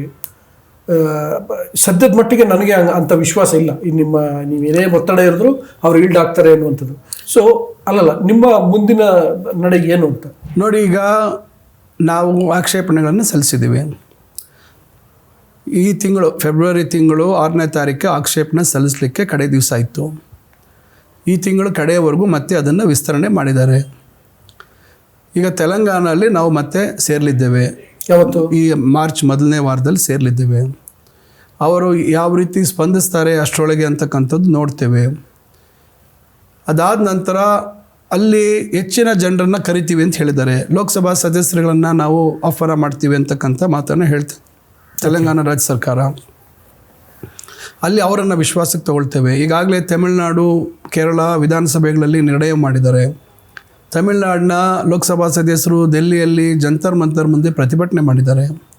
ಒಕ್ಕೂಟದ ವ್ಯವಸ್ಥೆಯಲ್ಲಿ ಶಿಕ್ಷಣವನ್ನು ಸಂಪೂರ್ಣ ಕೇಂದ್ರ ಸರ್ಕಾರ ನಿಯಂತ್ರಣದಲ್ಲಿ ಇಟ್ಕೊಳ್ಳಿಕ್ಕೆ ಸಾಧ್ಯ ಇಲ್ಲ. ಕನ್ಕರೆಂಟ್ ಲಿಸ್ಟಲ್ಲಿದ್ದರೂ ಸಹ ಇದುವರೆಗೂ ಸ್ಪಷ್ಟತೆ ಇಲ್ಲ. ರಾಜ್ಯ ಸರ್ಕಾರದ ಕಾಯ್ದೆಗಳನ್ನು ಮೀರಿ UGC ತೀರ್ಮಾನ ಮಾಡಲಿಕ್ಕೆ ಸಾಧ್ಯ ಇದೆ ಇಲ್ವಾ ಅಂತಕ್ಕಂಥದ್ದು ಬಹಳ ಮುಖ್ಯ. ಕೇಂದ್ರದ ಕಾಯ್ದೆ ಮಾತ್ರ ರಾಜ್ಯ ಸರ್ಕಾರಗಳ ಕಾಯ್ದೆಯನ್ನು ಮೀರಿ ಮಾಡುವಂಥದ್ದಕ್ಕೆ ಅಧಿಕಾರ ಇರ್ತಕ್ಕಂಥದ್ದು. ಇದುವರೆಗೂ ಕೆಲವು ವಿಚಾರಗಳಲ್ಲಿ UGCಯ ವಿರುದ್ಧ ಕೆಲವು ಆಯ್ದ ಪ್ರಕರಣಗಳಲ್ಲಿ ನ್ಯಾಯಾಲಯದ ಮುಂದೆ ಹೋಗಿದೆ, ಸುಪ್ರೀಂ ಕೋರ್ಟ್ ಮುಂದೆ, ಸರ್ವೋಚ್ಚ ನ್ಯಾಯಾಲಯದ ಮುಂದೆ ಹೋಗಿದ್ದೇವೆ. ಆಕ್ಚುಲಿ ನಾನು ಅದನ್ನೇ ಕೇಳೋದಿದೆ, ಅದನ್ನೇ ಅಂದರೆ ಮುಂದಿನ ಹೋರಾಟ ಕಾನೂನು ಹೋರಾಟ ಆಗಿರುತ್ತಾ ಅಂತ. ನಾನು ಅದನ್ನೇ ನಿಮ್ಗೆ ಹೇಳಕ್ಕೆ ಬರ್ತಾ ಇದ್ದೀನಿ. ಈಗ ಈ ವಿಚಾರದಲ್ಲಿ ನಾವು ಸಂಖ್ಯೆ ದೊಡ್ಡದೇ ಇಲ್ಲದೆ ಇರ್ಬೋದು, ಆದರೆ ಸಹಮತ ಇದೆ. ಭಾಳಷ್ಟು ಜನಕ್ಕೆ ಈ ವಿಚಾರದಲ್ಲಿ ಸಹಮತ ಇದೆ. ನಾವು ಎತ್ತಿರ್ತಕ್ಕಂಥ ವಿಚಾರಗಳು, ನಮ್ಮ ಆಕ್ಷೇಪಣೆಗಳ ಬಗ್ಗೆ ಸಹಮತ ಇದೆ. ಆದ್ದರಿಂದ ನಾವಿಷ್ಟೂ ರಾಜ್ಯಗಳು ಮುಂದೆ ನೋಡೋಣ ಯಾರ್ಯಾರು ಬರ್ತಾರೆ. ನಾವೆಲ್ಲರೂ ಇದನ್ನು ಒಂದು ದೊಡ್ಡ ಮಟ್ಟದಲ್ಲಿ ನಾವು ಒಂದು ದೆಹಲಿಗೆ ಹೋಗಿ ನಾವು ಶಿಕ್ಷಣ ಮಂತ್ರಿಗಳ ಒಂದು ಸಮಯ ಕೇಳಬೇಕು ಅಂತಿದ್ದೀವಿ. ಸಮಯ ಕೇಳಿ ಮತ್ತೊಮ್ಮೆ ಅವರ ಜೊತೆ ವಿಷಯವನ್ನು ಪ್ರಸ್ತಾಪ ಮಾಡ್ತೀವಿ. ಅದಾದ ನಂತರ ನಮ್ಮ ಸಂಬಂಧಪಟ್ಟಂಥ ನಮ್ಮ ಮುಖ್ಯಮಂತ್ರಿಗಳ ಗಮನಕ್ಕೆ ತರ್ತೇವೆ. ಅವರು ಈ ಎಲ್ಲ ಮುಖ್ಯಮಂತ್ರಿಗಳು ಯಾರು ನಮಗೆ ಸಹಕಾರ ಕೊಟ್ಟಿದ್ದಾರೆ ಅವರೆಲ್ಲರೂ ಸೇರಿ ಪ್ರಧಾನಮಂತ್ರಿಗಳನ್ನು ನಮ್ಮನ್ನು ಕರ್ಕೊಂಡು ಅವರು ಭೇಟಿ ಮಾಡುವಂಥದ್ದಕ್ಕೂ ಒಂದು ಪ್ರಯತ್ನ ಮಾಡ್ತೇವೆ. ಇದು ಮೀರಿ ಹೋದಾಗ ಈಗ ಲೋಕಸಭಾ ಸದಸ್ಯರು ಪಾರ್ಲಿಮೆಂಟಲ್ಲಿ ಮತ್ತೆ ಪ್ರಾರಂಭ ಆಗುತ್ತೆ. ಈಗ 10ನೇ ತಾರೀಕು ಬಹುಶಃ ಪ್ರಾರಂಭ ಆಗುತ್ತೆ. ಪಾರ್ಲಿಮೆಂಟಲ್ಲಿ ಅವರು ಅದನ್ನು ಪ್ರಸ್ತಾಪ ಮಾಡುವಂಥದ್ದಕ್ಕೂ ಅವಕಾಶಗಳಿರ್ತವೆ. ಇದೆಲ್ಲ ಮೀರಿ ಅವರು ಆದೇಶ ಮಾಡಿದಾಗ ಖಂಡಿತ ನಮಗೆ ಬೇರೆ ಮಾರ್ಗ ಇಲ್ಲ, ಕಾನೂನಿನ ಹೋರಾಟ ಮಾಡ್ತೀವಿ ಎಲ್ಲ ಒಟ್ಟಾಗಿ. ಬಹುಶಃ ಸುಪ್ರೀಂ ಕೋರ್ಟ್ ಮೇಲೆ ನಮಗೆಲ್ರಿಗೂ ನಂಬಿಕೆ ಇದೆ. It will be refer to constitutional ಬೆಂಚ್ಗೆ ಹೋಗುತ್ತೆ. ಯಾಕಂದರೆ ಕನ್ಕರೆಂಟ್ ಲಿಸ್ಟಲ್ಲಿ ಇರೋದ್ರಿಂದ ಯಾವ ರೀತಿ ಇದನ್ನು ಕೇಂದ್ರ ಸರ್ಕಾರ ಹಸ್ತಕ್ಷೇಪ ಮಾಡ್ಬೋದು ಅಂತಕ್ಕಂಥದ್ರ ಬಗ್ಗೆ ನಾವು ನಂತರ ಕಡೆ ಒಂದು ಅವಕಾಶ ನಾವು ಕನ್ಕರೆಂಟ್ ಲಿಸ್ಟಲ್ಲಿ ಇರೋದ್ರಿಂದ ಅದು ಕನ್ಕರೆಂಟ್ ಲಿಸ್ಟಲ್ಲಿ ಇರೋದಾಗ ಎಷ್ಟು ಮಟ್ಟಕ್ಕೆ ಹಸ್ತಕ್ಷೇಪ ಮಾಡ್ಬೋದು ರಾಜ್ಯಗಳ ಒಂದು ವಿಚಾರಕ್ಕೆ ಬಂದಾಗ ಅಂತಕ್ಕಂಥದ್ದು ಬಹುಶಃ ಸರ್ವೋಚ್ಚ ನ್ಯಾಯಾಲಯನೇ ತೀರ್ಮಾನ ಮಾಡಬೇಕಾಗತ್ತೆ. ಅದರಿಂದ ಇವರು NJC ಅಂತ ಮಾಡಿದ್ರು, ನಿಮ್ಗೆ ಗೊತ್ತಿದೆ, ನ್ಯಾಷನಲ್ ಜುಡಿಷರಿ ಕಮಿಷನ್ ಅಂತ. ಸುಪ್ರೀಂ ಕೋರ್ಟ್ ಏನು ಮಾಡ್ತು, ಅದಕ್ಕೆ ಕೊಲಿಜಿಯಂ ಸಿಸ್ಟಮ್ ತೆಗೆದು NJC ಅಂತ ಮಾಡಿದ್ರು ನೇಮಕಾತಿ ವಿಚಾರದಲ್ಲಿ, ಸುಪ್ರೀಂ ಜಡ್ಜಸ್ ನೇಮಕಾತಿ ವಿಚಾರದಲ್ಲಿ. ಸುಪ್ರೀಂ ಕೋರ್ಟ್ ಅಲೋ ಮಾಡಲಿಲ್ಲ. ಬಹುಶಃ ನಮ್ಗೆ ಇಲ್ಲೂ ಅಷ್ಟೇ ನಾವು ಈ ವಿಚಾರದಲ್ಲಿ ಸುಪ್ರೀಂ ಕೋರ್ಟ್ನ ಮೆಟ್ಟಲನ್ನು ಅಂತಿಮವಾಗಿ ನಾವು ತಟ್ಟತಕ್ಕಂಥ ಅನಿವಾರ್ಯತೆ ಇದೆ. ಓಕೆ, ಇಷ್ಟೊತ್ತು ನಾನು UGC ಕರಡು ಮತ್ತು ಹೀಗೆ ಯಾವ ರೀತಿ ಕರ್ನಾಟಕಕ್ಕೆ ಮತ್ತು ವಿದ್ಯಾರ್ಥಿಗಳಿಗೆ ಅನ್ಯಾಯ ಆಗ್ತಿದೆ ಅನ್ನೋದ್ರ ಬಗ್ಗೆ ಮಾತಾಡಿದೆ. ಈಗ ರಾಜ್ಯದ ಬಗ್ಗೆ, ರಾಜ್ಯದ ವಿಶ್ವವಿದ್ಯಾಲಯಗಳ ಬಗ್ಗೆ ಮಾತಾಡ್ತೀನಿ. ಮೊದಲನೇದಾಗಿ ಹಿಂದೆ BJP ಸರ್ಕಾರದ ಅವಧಿನಲ್ಲಿ ಕೆಲವು ವಿಶ್ವವಿದ್ಯಾಲಯಗಳು ಶುರುವಾಗಿದ್ದು, ಆದರೆ ಅವುಗಳಿಗೆ ಅನುದಾನ ಕೊಟ್ಟಿಲ್ಲ ಅಥವಾ ಕಡಿಮೆ ಪ್ರಮಾಣದಲ್ಲಿ ಕೊಟ್ಟಿದ್ದಾರೆ, ಕೆಲವು ಮುಚ್ಚುತ್ತಾರೆ ಅಂತ ಈ ಥರದ್ದೆಲ್ಲ ಚರ್ಚೆ ಆಗ್ತಿದೆ. ಆ ಥರದ್ದು ಯಾವುದಾದ್ರೂ ಮುಚ್ಚುವ ಸಾಧ್ಯತೆಗಳಿದೆಯಾ? ನೋಡಿ, ಈಗ ಸುಮಾರು 7 ವಿಶ್ವವಿದ್ಯಾಲಯಗಳನ್ನು 2022ರಲ್ಲಿ ಬಜೆಟ್ ಘೋಷಣೆ ಮಾಡಿ ಪ್ರಾರಂಭ ಮಾಡಿದ್ರು. ಒಂದು ವಿಶ್ವವಿದ್ಯಾಲಯ ಸ್ಥಾಪನೆ ಮಾಡಬೇಕಾದ್ರೆ ನಾವೊಂದು ಅಂದಾಜು ಮಾಡಿಸಿದ್ವಿ ನಮ್ಮ ಸರ್ಕಾರ ಬಂದ ಮೇಲೆ. ಕನಿಷ್ಠ ಪ್ರಮಾಣದಲ್ಲಿ ಭಾಳ ಬೇರೆ ಮಿನಿಮಮ್ಮಲ್ಲಿ ನೀವು 5 ವರ್ಷಕ್ಕೆ ಒಂದು ವಿಶ್ವವಿದ್ಯಾಲಯಕ್ಕೆ ಜಾಗ, ಅದಕ್ಕೆ ಸ್ಥಳದಿಂದ ಹಿಡಿದು ಕಟ್ಟಡದಿಂದ ಹಿಡಿದು ಎಲ್ಲ ವ್ಯವಸ್ಥೆಗಳು ಎಲ್ಲ ರೀತಿ ಹೋದಾಗ 342 ಕೋಟಿ ಬೇಕು ಅಂತಿದೆ 5 ವರ್ಷಗಳಲ್ಲಿ. ಒಂದು ಕನಿಷ್ಠ ಪ್ರಮಾಣದಲ್ಲಿ, ದೊಡ್ಡ ಪ್ರಮಾಣದಲ್ಲ. ಈಗ ಇದು ಯಾವುದನ್ನು ಲೆಕ್ಕಿಸದೆ ನಾನು ಹೇಳ್ತಕ್ಕಂಥದ್ದು ಮೂಲಭೂತವಾಗಿ ನಮ್ಮ ವಿಶ್ವವಿದ್ಯಾಲಯಗಳಲ್ಲಿ ಯಾರು ಓದ್ತಕ್ಕಂಥವ್ರು ಯಾರು, ಅವರ ಶುಲ್ಕ ಪ್ರಮಾಣ ಎಷ್ಟಿರ್ತದೆ, ವಿಶ್ವವಿದ್ಯಾಲಯಗಳಿಗೆ ಆದಾಯ ಏನು, ಇದನ್ನು ನಾವು ಅರ್ಥ ಮಾಡ್ಕೋಬೇಕು. ದುಬಾರಿ ಶುಲ್ಕ ಇದ್ದು ವಿಶ್ವವಿದ್ಯಾಲಯ ಬೇರೆ ಅಂತಾರಾಷ್ಟ್ರೀಯ ಮಟ್ಟದಲ್ಲಿ, ಬೇರೆ ವಿದೇಶಗಳಲ್ಲಿ, ಬೇರೆ ಬೇರೆ ದೇಶಗಳ ವಿದ್ಯಾರ್ಥಿಗಳು ಲಕ್ಷಾಂತರ ರೂಪಾಯಿ ದುಬಾರಿ ಶುಲ್ಕ ಕಟ್ಟಿ ಅಲ್ಲಿ ಓದ್ತಾರೆ. ಸ್ಥಳೀಯವಾಗಿ ಉದಾಹರಣೆಗೆ ಅಮೇರಿಕ ಹೇಳಬೇಕಾದ್ರೆ ಉನ್ನತ ಶಿಕ್ಷಣ ಉಚಿತ ಇಲ್ಲ, ತಮಗೂ ಗೊತ್ತಿರ್ಬೋದು. ಆ ಒಂದು ಪ್ರಾಂತ್ಯದವ್ರಿಗೆ ಮಾತ್ರ ಸ್ವಲ್ಪ ವಿನಾಯಿತಿ ಇದೆ, ಸ್ವಲ್ಪ ವಿನಾಯಿತಿ, ಪೂರ್ಣ ಪ್ರಮಾಣ ಅಲ್ಲ. ಈಗ ಬೇರೆಯವ್ರಿಗೆ 50 ಲಕ್ಷ ಆದರೆ ವಾರ್ಷಿಕ, ಆ ಪ್ರಾಂತ್ಯದವ್ರಿಗೆ 30 ಲಕ್ಷ ಇದೆ, ಆ ಒಂದು ಸ್ಟೇಟ್ ಅವ್ರಿಗೆ, ಆ ರಾಜ್ಯದವ್ರಿಗೆ. ಹೊರಗಡೆ ರಾಜ್ಯದವರು ಕೂಡ ಅವರು ಯಾರು ಹೊರಗಡೆ ದೇಶದವರು ಎಷ್ಟು ಕಟ್ತಾರೋ ಅಷ್ಟೇ ಕಟ್ಟಬೇಕು, 50 ಲಕ್ಷ ಇದ್ದರೆ ಕಟ್ಟಬೇಕು. ಆ ದುಬಾರಿ ಶುಲ್ಕದಿಂದ ಆ ವಿಶ್ವವಿದ್ಯಾಲಯಗಳು ನಡೀತಾ ಇದ್ದಾವೆ. ಇವತ್ತು ನಮ್ಮ ವಿಶ್ವವಿದ್ಯಾಲಯಗಳಲ್ಲಿ 10,000, 7,000, 8,000, 15,000 ಈ ರೀತಿ ಶುಲ್ಕ ಇದೆ ವಾರ್ಷಿಕ. ವಿಶ್ವವಿದ್ಯಾಲಯಗಳು ಯಾವ ರೀತಿ ನಡಿಬೇಕು? UGC ಅವರು ಎಷ್ಟು ಕೊಟ್ಟಿದ್ದಾರೆ ಸಂಬಳ, UGCಯ ವೇತನ ಶ್ರೇಣಿ ಎಷ್ಟಿದೆ, AICTಯ ವೇತನ ಶ್ರೇಣಿ ಎಷ್ಟಿದೆ, ಇವೆಲ್ಲ ಕೊಡಲೇಬೇಕು, ಕಡ್ಡಾಯ. ಅದು ಕೊಟ್ಟ ಮೇಲೂ ವಿಶ್ವವಿದ್ಯಾಲಯಗಳು ಯಾವ ರೀತಿ ಇದಾಗಬೇಕು, ಸಂಶೋಧನೆಗೆ ಎಲ್ಲಿಂದ ದುಡ್ಡು ಬರ್ತದೆ, ಇವೆಲ್ಲ ಹೆಂಗೆ ವಿಶ್ವವಿದ್ಯಾಲಯಗಳು ಪರಿಪೂರ್ಣವಾಗಿ ಒಂದು ಅರ್ಥಪೂರ್ಣವಾಗಿ ನಡೆಸಲಿಕ್ಕೆ ಸಾಧ್ಯ ಇದೆ? ಇದು ಯಾವುದ್ರ ಬಗ್ಗೆ ಚಿಂತನೆ ಮಾಡಲಿಲ್ಲ. ಕೇವಲ ಒಂದು ಜಿಲ್ಲೆಗೆ ಒಂದು ವಿಶ್ವವಿದ್ಯಾಲಯ ಅಂದರೆ ಇವರು ನಾನು ಹೇಳ್ತಕ್ಕಂಥದ್ದು ಒಂದು ವಿಶ್ವವಿದ್ಯಾಲಯ ಅಂತಕ್ಕಂಥ ಪರಿಕಲ್ಪನೆ ಏನು? ಇವತ್ತು ನೀವು ಡಿಗ್ರಿ ಮಾಡಿದ್ದೀರಾ, ನಾನು ಡಿಗ್ರಿ ಮಾಡಿದ್ದೀನಿ. ನನ್ನ ಒಂದು ಡಿಗ್ರಿಗೆ, ನನ್ನ ಪದವಿಗೆ ಎಲ್ಲಿ ಮಾನ್ಯತೆ ಬರುತ್ತೆ? ಎಲ್ಲಾದರೂ ಬೇರೆ ಕಡೆ ಉದ್ಯೋಗಕ್ಕೆ ಹೋದಾಗ ಅಥವಾ ಎಲ್ಲೇ ಬೇರೆ ಇನ್ನೊಂದು ಹೆಚ್ಚು ವ್ಯಾಸಂಗ ಮಾಡೋಕ್ಕೆ ಹೋಗೋಂಥ ಸಂದರ್ಭದಲ್ಲಿ ನಾನು ಇಂಥ ಒಂದು ವಿಶ್ವವಿದ್ಯಾಲಯ ಅಂದಾಗ ಅದಕ್ಕೆ ನನ್ನದೇ ಆದಂಥ ಮಾನ್ಯತೆ ಇದೆ. ಖಂಡಿತ. ಇವತ್ತು ಎಲ್ಲ ವಿಶ್ವವಿದ್ಯಾಲಯಗಳ ಗುಣಮಟ್ಟದ ರ್ಯಾಂಕಿಂಗ್ ಅದನ್ನು ಪರಿಶೀಲನೆ ಆಗ್ತಾ ಇರ್ತದೆ. ಇವತ್ತು ಯಾಕೆ ಟಾಪ್ ರ್ಯಾಂಕಿಂಗು, ಟಾಪ್ 100 ಅಂತಾರೆ, ಟಾಪ್ 500 ಯೂನಿವರ್ಸಿಟೀಸ್ ಅಂತಾರೆ, ಯಾಕಂತಾರೆ ಅವ್ರಿಗೆ ಅದಕ್ಕೆ ಆದಂಥ ತೂಕ ಇದೆ, ಬೆಲೆ ಇದೆ. ಬೆಂಗಳೂರು ವಿಶ್ವವಿದ್ಯಾಲಯ, ಮೈಸೂರು ವಿಶ್ವವಿದ್ಯಾಲಯ, ಧಾರವಾಡ ವಿಶ್ವವಿದ್ಯಾಲಯ, ಮಂಗಳೂರು ವಿಶ್ವವಿದ್ಯಾಲಯ, ಇವೆಲ್ಲದಕ್ಕೂ ತಂದೆ ಆದಂಥ ಇತಿಹಾಸ ಇದೆ. ಅಂದರೆ ಅಂತಾರಾಷ್ಟ್ರೀಯ ಒಂದು ಶೈಕ್ಷಣಿಕ ಒಂದು ಇದರಲ್ಲಿ ಬಟ್ ಈಗ ಒಂದು ತೂಕ ಇದೆ. ಆದರೆ ನಾನು ಹೇಳ್ತೀನಿ ಕೇಳಿ, ಇವತ್ತು ಇವರು ಕೇವಲ 2 ಕೋಟಿ ರೂಪಾಯಿ ಅನುದಾನ ಇಟ್ಟು ನೀವು ಯಾವುದೇ ರೀತಿ ಕಟ್ಟಡ ಕಟ್ಟೋಂಗಿಲ್ಲ, ಯಾವುದೇ ರೀತಿ ವಾಹನ ಖರೀದಿ ಮಾಡೋಂಗಿಲ್ಲ, ಸರ್ಕಾರದಿಂದ ಯಾವುದೇ ರೀತಿ ಅನುದಾನ ಪಡೆಯೋಂಗಿಲ್ಲ ಅಂತ ಹೇಳಿದ್ರಿ. ಇವೆಲ್ಲ ಮಾಡಿ ನೀವು ಒಂದು ಪೋಸ್ಟ್ ಗ್ರ್ಯಾಜುಯೇಟ್ ಸೆಂಟರ್, ಸ್ನಾತಕೋತ್ತರ ಕೇಂದ್ರಗಳನ್ನು ನೀವು ವಿಶ್ವವಿದ್ಯಾಲಯಗಳಿಗೆ ಪರಿವರ್ತನೆ ಮಾಡೋಕ್ಕೆ ಹೋದ್ರಿ. ಯಾರಿಗೋ ಒಬ್ಬರಿಗೆ ಕುಲಪತಿ, ಯಾರೋ ಇಬ್ಬರು ಕುಲಸಚಿವರು ಮಾಡೋದಕ್ಕೆ ಕೊಟ್ರ? ನಾನು ಕೇಳೋವಂಥ ಪ್ರಶ್ನೆ. ಈಗ ಅವರೆಲ್ಲರೂ ನಮ್ಮ ಹತ್ರ ನಮಗೆ ಅನುದಾನ ಕೊಡಿಸಿ, ನಮಗೆ CSR ಫಂಡ್ ಕೊಡಿಸಿ, ನಮ್ಗೆ ಅಷ್ಟು ಅನುದಾನ ಕೊಡಿ, ನಮಗೆ ವಾಹನಕ್ಕೆ ತಿರುಗಾಡಲಿಕ್ಕೆ ವಾಹನಕ್ಕೆ ನಮಗೆ ಹಣ ಇಲ್ಲ, ಖರೀದಿ ಮಾಡಲಿಕ್ಕೆ ಆಗ್ತಾಯಿಲ್ಲ. ಸಂಯೋಜಿತ ಕಾಲೇಜುಗಳ ಸಂಖ್ಯೆ 18 ಇದೆ, 24 ಇದೆ, 50 ಇದೆ, 48 ಇದೆ. ನಮಗೆ ಸಂಪನ್ಮೂಲದ ಕೊರತೆ ಆಗ್ತಾ ಇದೆ. ಇವೆಲ್ಲ ಸಮಸ್ಯೆಗಳು. ಪರಿಹಾರ ಏನು? ನಾನು ಹೇಳ್ತೀನಿ ಒಂದು ನಿಮಿಷ. ಬೋಧಕರ ಸಮಸ್ಯೆ. ಮೂಲ ವಿಶ್ವವಿದ್ಯಾಲಯದಿಂದ ಈ ಒಂದು ಸ್ನಾತಕೋತ್ತರ ಕೇಂದ್ರದಲ್ಲಿರ್ತಕ್ಕಂಥ ಬೋಧಕರದು ನೀವು ಹಂಚಿದ್ದೀರ. ಬೋಧಕರು ಅಲ್ಲಿ ಇಲ್ಲಿ ಎಷ್ಟು ಜನ ಬೋಧಕರು ಬಂದು ಇಲ್ಲಿ ಸೇರಿದ್ದಾರೆ? ಅದಕ್ಕೊಂದು ನಿಯಮ. ಬೋಧಕರ ಅಲ್ಲಿ ಒಂದು ವಿಶ್ವವಿದ್ಯಾಲಯದಿಂದ ಮತ್ತೊಂದು ವಿಶ್ವವಿದ್ಯಾಲಯಕ್ಕೆ ವರ್ಗಾವಣೆ ಆದರೆ ಅದು ಮರು ನೇಮಕಾತಿ ಆಗುತ್ತೆ. ಅವರು ಹಳೆ ಪಿಂಚಣಿಯಲ್ಲಿ ಸೇರಿರ್ತಾರೆ ಅಲ್ಲಿ. ಅವರು ಈ ವಿಶ್ವವಿದ್ಯಾಲಯಕ್ಕೆ ಬಂದರೆ ಹೊಸ ಪಿಂಚಣಿಯಲ್ಲಿ ಬರ್ತಾರೆ. ಮತ್ತೊಂದು ಸಮಸ್ಯೆ, ಅಲ್ಲಿ ಸಹಾಯಕ ಪ್ರಾಧ್ಯಾಪಕರ ಕೆಲಸ ಮಾಡಿದರೆ ಅವರ ಸೇವಾ ಅಲ್ಲಿ ಮಾಡಿರ್ತಕ್ಕಂಥ ಸೇವೆಯನ್ನು ಇಲ್ಲಿ ಪರಿಗಣಿಸೋದಿಲ್ಲ. ಮತ್ತೆ 1ನೇ ವರ್ಷದಿಂದ ಪ್ರಾರಂಭ ಆಗುತ್ತೆ. ಇದು ಭಾಳಷ್ಟು ಇವತ್ತು ಗೊಂದಲ ಸೃಷ್ಟಿಯಾಗಿದೆ. ಟೀಚಿಂಗ್ ನಾನ್ ಟೀಚಿಂಗ್ ಸ್ಟಾಫ್ದು ಭಾಳಷ್ಟು ಸಮಸ್ಯೆ ಆಗಿದೆ. ಕೋರ್ಟ್ಗಳಲ್ಲಿದ್ದಾವೆ. ದೈನಂದಿನ ಸಮಸ್ಯೆ ನಮ್ಮ ಮುಂದೆ ಕಾಡ್ತಾ ಇದೆ. ಇದು ಒಂದು ವಿಚಾರ. ರೂಸಾ ಅಲ್ಲಿ ಹಣ ಕೊಟ್ಟರು ಅಂತೇಳಿ ಇವತ್ತು 3 ವಿಶ್ವವಿದ್ಯಾಲಯಗಳನ್ನು ಮಾಡಿದ್ರು, ಏಕ ಕಾಲೇಜುಗಳನ್ನು. ಒಂದು ಮಹಾರಾಣಿ ಕ್ಲಸ್ಟರು, ಒಂದು ನೃಪತುಂಗ, ಇನ್ನೊಂದು ಮಂಡ್ಯ. ಕಡೆಗೆ ಮಂಡ್ಯಗೆ ಒಂದಷ್ಟು ಕಾಲೇಜು, ಮಂಡ್ಯ ಜಿಲ್ಲೆಯಲ್ಲಿರೋ ಕಾಲೇಜುಗಳು ಮೈಸೂರು ವಿಶ್ವವಿದ್ಯಾಲಯದಿಂದ ತೆಗೆದ್ರು. ಮೈಸೂರು ವಿಶ್ವವಿದ್ಯಾಲಯದಲ್ಲಿ 250-260 ಕಾಲೇಜು. ಅದಕ್ಕಿಂತ ಮುಂಚೆ ಮೈಸೂರೇ ಇದ್ದಿದ್ದು ಇಡೀ ರಾಜ್ಯದಲ್ಲಿ. ದೊಡ್ಡ ಯೂನಿವರ್ಸಿಟಿ ಇಡೀ ರಾಜ್ಯದಲ್ಲಿ, ಇಡೀ ನಮ್ಮ ದಕ್ಷಿಣ ಕರ್ನಾಟಕದಲ್ಲಿ ಇದ್ದಂಥದ್ದು ಮೈಸೂರು ವಿಶ್ವವಿದ್ಯಾಲಯ ಒಂದೇ. ಬೆಂಗಳೂರು ವಿಶ್ವವಿದ್ಯಾಲಯ ಕೂಡ 1964ನೇ ಇಸ್ವಿಯಲ್ಲಿ ಬಂದಿರುವಂಥದ್ದು. ಅದಕ್ಕೆ ಮುಂಚೆ ಇದ್ದಿದ್ದೆ ಮೈಸೂರು. 100 ವರ್ಷಗಳ ಮೇಲೆ ಇರ್ತಕ್ಕಂಥ ಇತಿಹಾಸ ಇರ್ತಕ್ಕಂಥ ಮೈಸೂರು ವಿಶ್ವವಿದ್ಯಾಲಯ. ಎಲ್ಲ ಮಂಗಳೂರು ಆಗ್ಬೋದು, ಮತ್ತೊಂದು ಆಗ್ಬೋದು, ಬೇರ್ಪಟ್ಟಿರ್ತಕ್ಕಂಥದ್ದು ಮೈಸೂರು ವಿಶ್ವವಿದ್ಯಾಲಯ. ಈ ಇಷ್ಟು ವಿಶ್ವವಿದ್ಯಾಲಯಗಳಲ್ಲಿ ಇವತ್ತು ನೀವು ಮೈಸೂರು ಇವತ್ತು 105 ಕಾಲೇಜಿಗೆ ಬಂದಿದೆ. 105-6 ಕಾಲೇಜಿಗೆ ನೀವು ಮಾಡಿರ್ತಕ್ಕಂಥದ್ದು. ಇತಿಹಾಸ 800 ಎಕರೆ ಜಾಗ ಇದೆ. ಅಲ್ಲಿರ್ತಕ್ಕಂಥ ಮೂಲಭೂತ ಸೌಲಭ್ಯ, ಇವತ್ತು ಅವ್ರು ಬರ್ತಾ ಇರ್ತಕ್ಕಂಥ ಆದಾಯ, ನೀವು ಒಂದು ರಸ್ತೆ ಹಾಕೋಕ್ಕಾಗಲ್ಲ. ಅವರು ವಿಶ್ವವಿದ್ಯಾಲಯದ ಆವರಣದಲ್ಲಿ ಒಂದು ರಸ್ತೆ ಮಾಡಲಿಕ್ಕಾಗಲ್ಲ, ಒಂದು ಹಳೆ ಕಟ್ಟಡ ರಿಪೇರಿ ಮಾಡಲಿಕ್ಕಾಗಲ್ಲ, ಒಂದು ಅಲ್ಲಿ ಸೌಲಭ್ಯ ಕೊಡಲಿಕ್ಕಾಗಲ್ಲ ಮಕ್ಕಳಿಗೆ. ಆ ರೀತಿ ಮೈಸೂರು ವಿಶ್ವವಿದ್ಯಾಲಯದ ಪರಿಸ್ಥಿತಿ. ನೀವು ಬಡವರಿಗೆ ಕೊಡೋಂಥ ಒಂದು ಶಿಕ್ಷಣದಲ್ಲಿ ನೀವು ಒಂದು ಸ್ನಾತಕೋತ್ತರ ಕೇಂದ್ರದಲ್ಲಿ ಏನು ಇವತ್ತು ನಡೀತದೆ ಕಾಲೇಜ್, ಇವತ್ತು ಏನು ವ್ಯತ್ಯಾಸ ಆಗುತ್ತೆ ನಿಮಗೆ? ನಿಮಗಲ್ಲಿ ಒಬ್ಬ ಕುಲಪತಿ ಇರಲ್ಲ, ಇಬ್ಬರು ನಿಮಗೆ ಕುಲ ಸಚಿವರು ಇರಲ್ಲ. ಬಿಟ್ಟರೆ ಅಲ್ಲ ಸರ್, ವ್ಯವಸ್ಥೆ ಇರ್ತದೆ. ಸರಿ, ಇದು ಆಯಿತು. ಈಗ ಇಂದಿನ ಸರ್ಕಾರಗಳು ಹಿಂಗೇನೋ ಮಾಡ್ಕೊಂಡ್ಬಂದ್ಬಿಟ್ಟಿದೆ, ಸಮಸ್ಯೆ ಆಗಿದೆ. ನೀವು ಅದಕ್ಕೆ ಏನು ಪರಿಹಾರ ಉಪಾಯವನ್ನು ಕಂಡುಹಿಡ್ತೀವಿ? ನೋಡಿ, ಈಗ ಸಬ್ ಕಮಿಟಿಯನ್ನು ಮಾಡಿದ್ದಾರೆ ಮಾನ್ಯ ಮುಖ್ಯಮಂತ್ರಿಗಳು.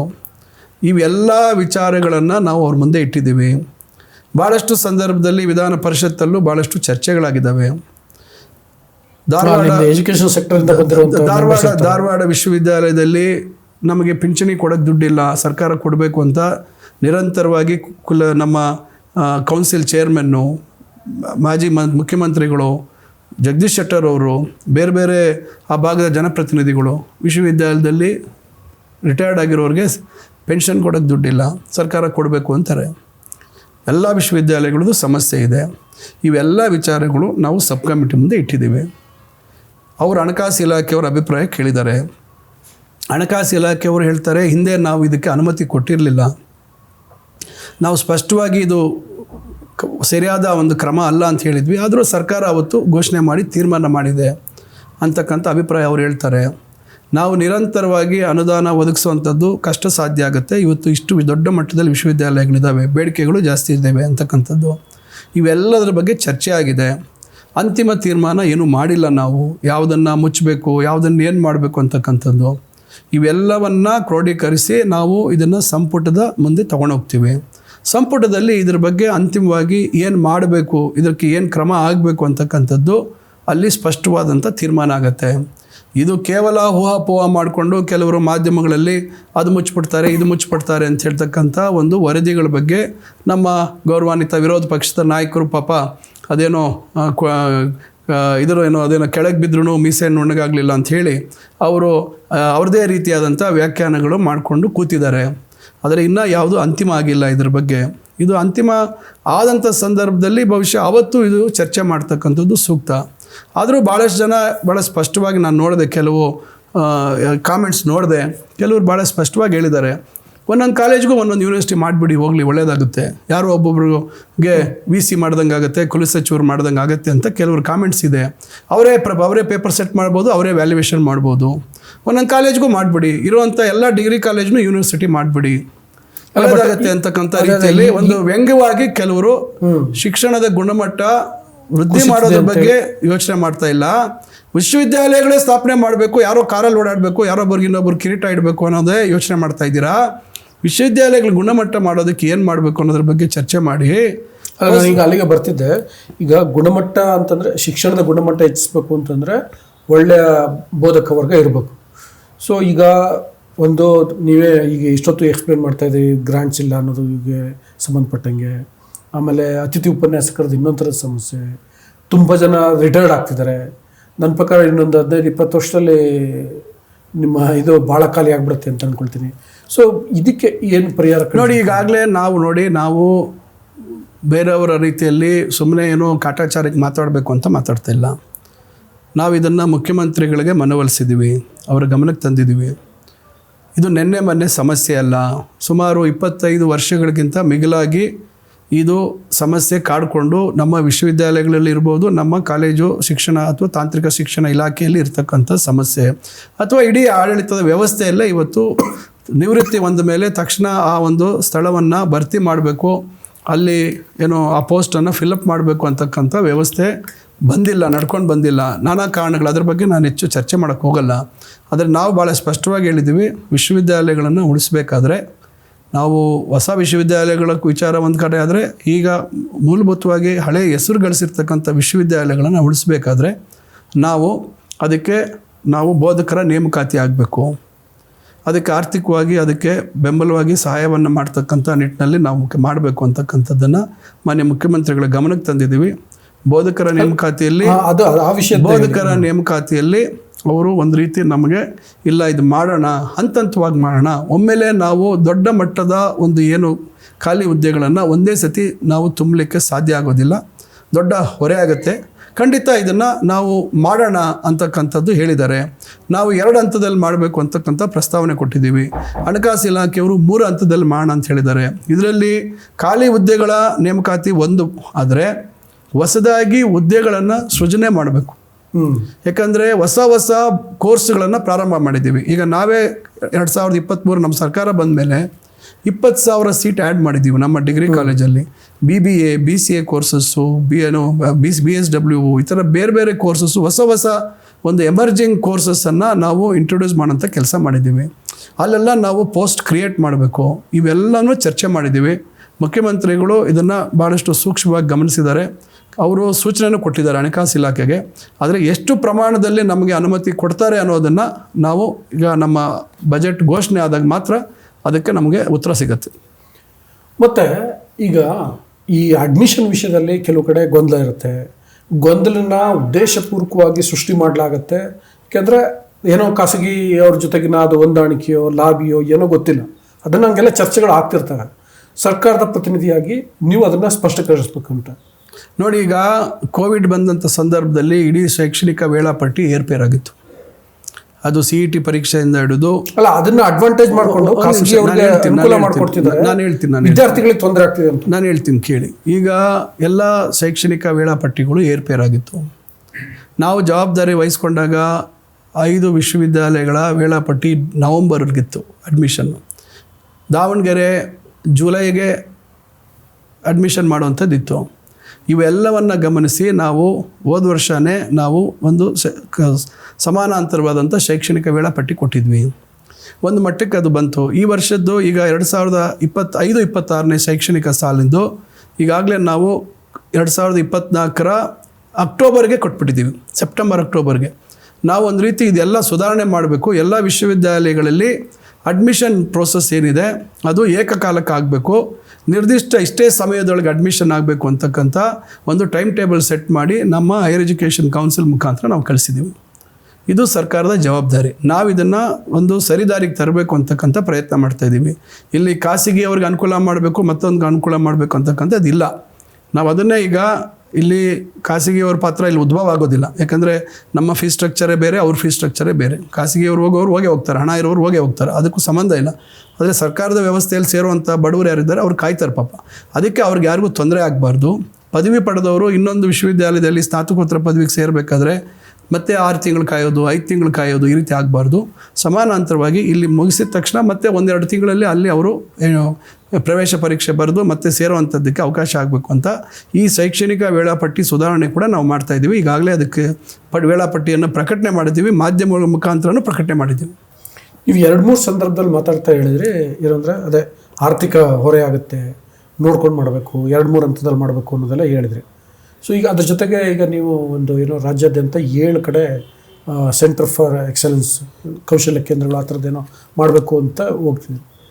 ಎಗೇನ್ ಅದು ಹೆಂಗೆ ಬ್ಯಾಲೆನ್ಸ್ ಮಾಡ್ಕೊಳ್ತಾರೆ ಅಂತ ಮಾಡಬೇಕು, ಓಕೆ, ಹೇಗೆ ಬ್ಯಾಲೆನ್ಸ್ ಮಾಡ್ತಾರೆ ನೋಡಿ. ಈಗ ಒಂದು ಭಾಳಷ್ಟು ಜನರ ಒಂದು ಅನಿಸಿಕೆ ಏನಂದರೆ, ನಮ್ಮ ಈಗಿನ ಶೈಕ್ಷಣಿಕ ಒಂದು ಏನು ನಮ್ಮ ಸಿಲೆಬಸ್ ಇದೆ, ನಮ್ಮ ಒಂದು ಪಠ್ಯಗಳಿದ್ದಾವೆ, ಅದು ಉದ್ಯೋಗ ಲಭಿಸುವಂಥದ್ದಕ್ಕೆ ಅಷ್ಟು ಅನುಕೂಲಕರವಾಗಿಲ್ಲ. ಅದು ಹ್ಯುಮ್ಯಾನಿಟೀಸ್ ಇರ್ಬೋದು ಅಥವಾ ಟೆಕ್ನಿಕಲ್ ಕೋರ್ಸಸ್ ಇರ್ಬೋದು. ಉದ್ಯೋಗ ನೀಡ್ತಕ್ಕಂಥವರ ನಿರೀಕ್ಷೆ ಬೇರೆ ಇದೆ. ಇಂಡಸ್ಟ್ರಿ ಅಕಾಡೆಮಿಯ ಒಟ್ಟಿಗೆ ಹೋಗಬೇಕು ಅಂತಕ್ಕಂಥದ್ದು, ಸ್ಕಿಲ್ಗೆ ಕೌಶಲ್ಯಕ್ಕೆ ಹೆಚ್ಚು ಆದ್ಯತೆ ಕೊಡ್ತಕ್ಕಂಥದ್ದು ಆಗಬೇಕು ಅಂಥೇಳಿ ಆ ನಿಟ್ಟಿನಲ್ಲಿ ನಾವು ಕೆಲಸ ಮಾಡ್ತಾಯಿದ್ದೀವಿ. ಈಗಾಗಲೇ ಭಾಳಷ್ಟು ಜನ, ಸುಮಾರು ಹೋದ ವರ್ಷ 28,000 ಜನ, ಈ ವರ್ಷ ಇನ್ನು 50,000 ಜನಕ್ಕೆ ನಾವು ಕಲಿಕೆ ಜೊತೆ ಕೌಶಲ್ಯ ಅಂತಕ್ಕಂಥ ಕಾರ್ಯಕ್ರಮದಡಿಯಲ್ಲಿ ಹೆಚ್ಚಿನ ಕೌಶಲ್ಯದ ಒಂದು ಅವರಿಗೆ ತರಬೇತಿಯನ್ನು ಕೊಡುವಂಥದ್ದು, ಸರ್ಟಿಫಿಕೇಟ್ ಕೊಡುವಂಥ ಕೆಲಸ ಮಾಡ್ತಾಯಿದ್ದೀವಿ. ಈಗ ತಾಂತ್ರಿಕ ಶಿಕ್ಷಣದಲ್ಲಿ ಇಂಜಿನಿಯರಿಂಗ್ ಇರ್ಬೋದು, ಪಾಲಿಟೆಕ್ನಿಕಲ್ ಇರ್ಬೋದು, ಕೌಶಲ್ಯಕ್ಕೆ ಆದ್ಯತೆ ಕೊಡ್ತಕ್ಕಂಥ ನಿಟ್ಟಿನಲ್ಲಿ ವರ್ಲ್ಡ್ ಬ್ಯಾಂಕ್ನ 2,500 ಕೋಟಿ ನಾವು ಸಾಲವನ್ನು ಪಡೀತಕ್ಕಂಥದ್ದು 4 ವರ್ಷಗಳಲ್ಲಿ ಅನುಷ್ಠಾನ ಮಾಡುವಂಥದ್ರಲ್ಲಿ. ಅದರಲ್ಲಿ ಒಂದು ಭಾಗ ನಾವು ಸುಮಾರು 900,000 ಕೋಟಿ ನಾವು ಈ ಒಂದು ಸೆಂಟರ್ಸ್ ಆಫ್ ಎಕ್ಸಲೆನ್ಸ್ ಅಂತ ಇನ್ನೂ ಹೆಸರಿಟ್ಟಿಲ್ಲ, ಬೇರೆ ಅದಕ್ಕೆ ಹೆಸರು ಕೊಡ್ತೀವಿ, ಕಮಿಟಿ ಒಂದು ಮಾಡಿದ್ದೀವಿ. ಅಲ್ಲಿ ಹೆಚ್ಚು ಕೌಶಲ್ಯಕ್ಕೆ ಒಂದು ಆದ್ಯತೆ ಕೊಡಬೇಕು. ನಮ್ಮ ಒಂದು ಕೋರ್ಸ್ ಡ್ಯೂರೇಷನ್ ಏನಿದೆ, ನಮ್ಮ ಈ ಒಂದು ಅವಧಿ ಏನಿದೆ, 3 ವರ್ಷ 4 ವರ್ಷ ಏನು ನಮ್ಮ ಈ ಒಂದು ಅವಧಿ ಒಳಗಡೆ ಅವರಿಗೆ ಕೌಶಲ್ಯದ ತರಬೇತಿ ಕೊಡೋದ್ರ ಜೊತೆಗೆ ಅದಕ್ಕೆ ಕ್ರೆಡಿಟ್ಸ್ ಕೊಟ್ಟು ಅವರು ಆ ಅವಧಿಯೊಳಗೆ ಅವರ ಒಂದು ತರಬೇತಿಯನ್ನು ಪಡ್ಕೊಂಡು ಹೊರಗೆ ಬಂದಾಗ ಕೈಗಾರಿಕೆಗಳಲ್ಲಿ ಕಮ್ಮಿ ಅವಧಿಯಲ್ಲಿ 1-2 ತಿಂಗಳಲ್ಲಿ ಅವರು ಹೆಚ್ಚಿನ ತರಬೇತಿ ಪಡೆದು ಉದ್ಯೋಗ ಸಿಗುವಂಥ ಅವಕಾಶಗಳು ಹೆಚ್ಚಾಗ್ತಕ್ಕಂಥದ್ದು ಮಾಡಬೇಕು ಅನ್ನೋದು ಮುಖ್ಯ ಉದ್ದೇಶ. ಈಗ ಯಾವುದೇ ರೀತಿ ಅವರಿಗೆ ಎಕ್ಸ್ಪೋಜರ್ ಇಲ್ಲ, ಸ್ಕಿಲ್ಗೆ ಸಂಬಂಧಪಟ್ಟಂತೆ ಎಕ್ಸ್ಪೋಜರ್ ಇಲ್ಲ. Technical and even non technical ಕೋರ್ಸಸ್ಗೂ ಕೆಲವು ಸ್ಕಿಲ್ಸ್ ಇದ್ದಾವೆ. ಇವನ್ನೆಲ್ಲ ನಾವು ತರಬೇಕು, ಬ್ರಾಡರ್ ಸ್ಕಿಲ್ ತರಬೇಕು ಅಂತ. ಇದನ್ನು ನಾವು ಒಂದೇ ಸತಿ ಎಲ್ಲ ರಾಜ್ಯದ ವ್ಯಾಪ್ತಿ ಎಲ್ಲ ಕಡೆ ಮಾಡೋಕ್ಕಾಗಲ್ಲ. ನೀವು ಬ್ರಾಡರ್ ಸ್ಕಿಲ್ ಅಂದರೆ ಇನ್ನೊಂದು ವಿಷಯ ನಾವು ಚರ್ಚೆ ಮಾಡಲೇಬೇಕು. ಈಗ ಮತ್ತೆ ನೋಡಿ, ಅನ್ನುವಂಥದ್ದು ಭಾಳ ಬೇಗ ವ್ಯಾಪಿಸ್ಕೊಳ್ತಿದೆ ಎಲ್ಲ ಕ್ಷೇತ್ರಗಳನ್ನು. ಹಾಗಾಗಿ ಅದಕ್ಕೆ ಪೂರಕವಾಗಿ ನೀವು ನಮ್ಮ ಮುಂದಿನ ತಲೆಮಾರನ್ನ, ವಿದ್ಯಾರ್ಥಿಗಳನ್ನ ಸಜ್ಜುಗೊಳಿಸ್ಬೇಕಿರುತ್ತೆ, ಅವ್ರಿಗೆ ತರಬೇತಿ ಕೊಡಬೇಕಿರುತ್ತೆ. ಸೊ ಅದಕ್ಕೆ ರಾಜ್ಯ ಸರ್ಕಾರದ ಪ್ರಯತ್ನ ಏನಿದೆ ನೋಡಿ. ಆರ್ಟಿಫಿಷಿಯಲ್ ಇಂಟೆಲಿಜೆನ್ಸ್ ಇವತ್ತು ಎಲ್ಲ ಕ್ಷೇತ್ರದಲ್ಲೂ ಈಗ ಅದರ ಪ್ರಭಾವ ಇದೆ. ಈಗ ಅದನ್ನೇ ನಾವು ಹೇಳ್ತಾ ಇರೋದು, ಆರ್ಟಿಫಿಷಿಯಲ್ ಇಂಟೆಲಿಜೆನ್ಸ್ಗೆ ಸಂಬಂಧಪಟ್ಟಂತೆ ಇರ್ಬೋದು, ಬೇಸಿಕ್ ಮೆಕ್ಯಾನಿಕಲ್ ಇರ್ಬೋದು, ಸಿವಿಲ್ ಇರ್ಬೋದು. ಇವತ್ತು ಮೆಕ್ಯಾನಿಕಲ್ಲು ಸಿವಿಲ್ ಕೋರ್ಸಸ್ ಮುಚ್ತಾ ಇದ್ದಾರೆ.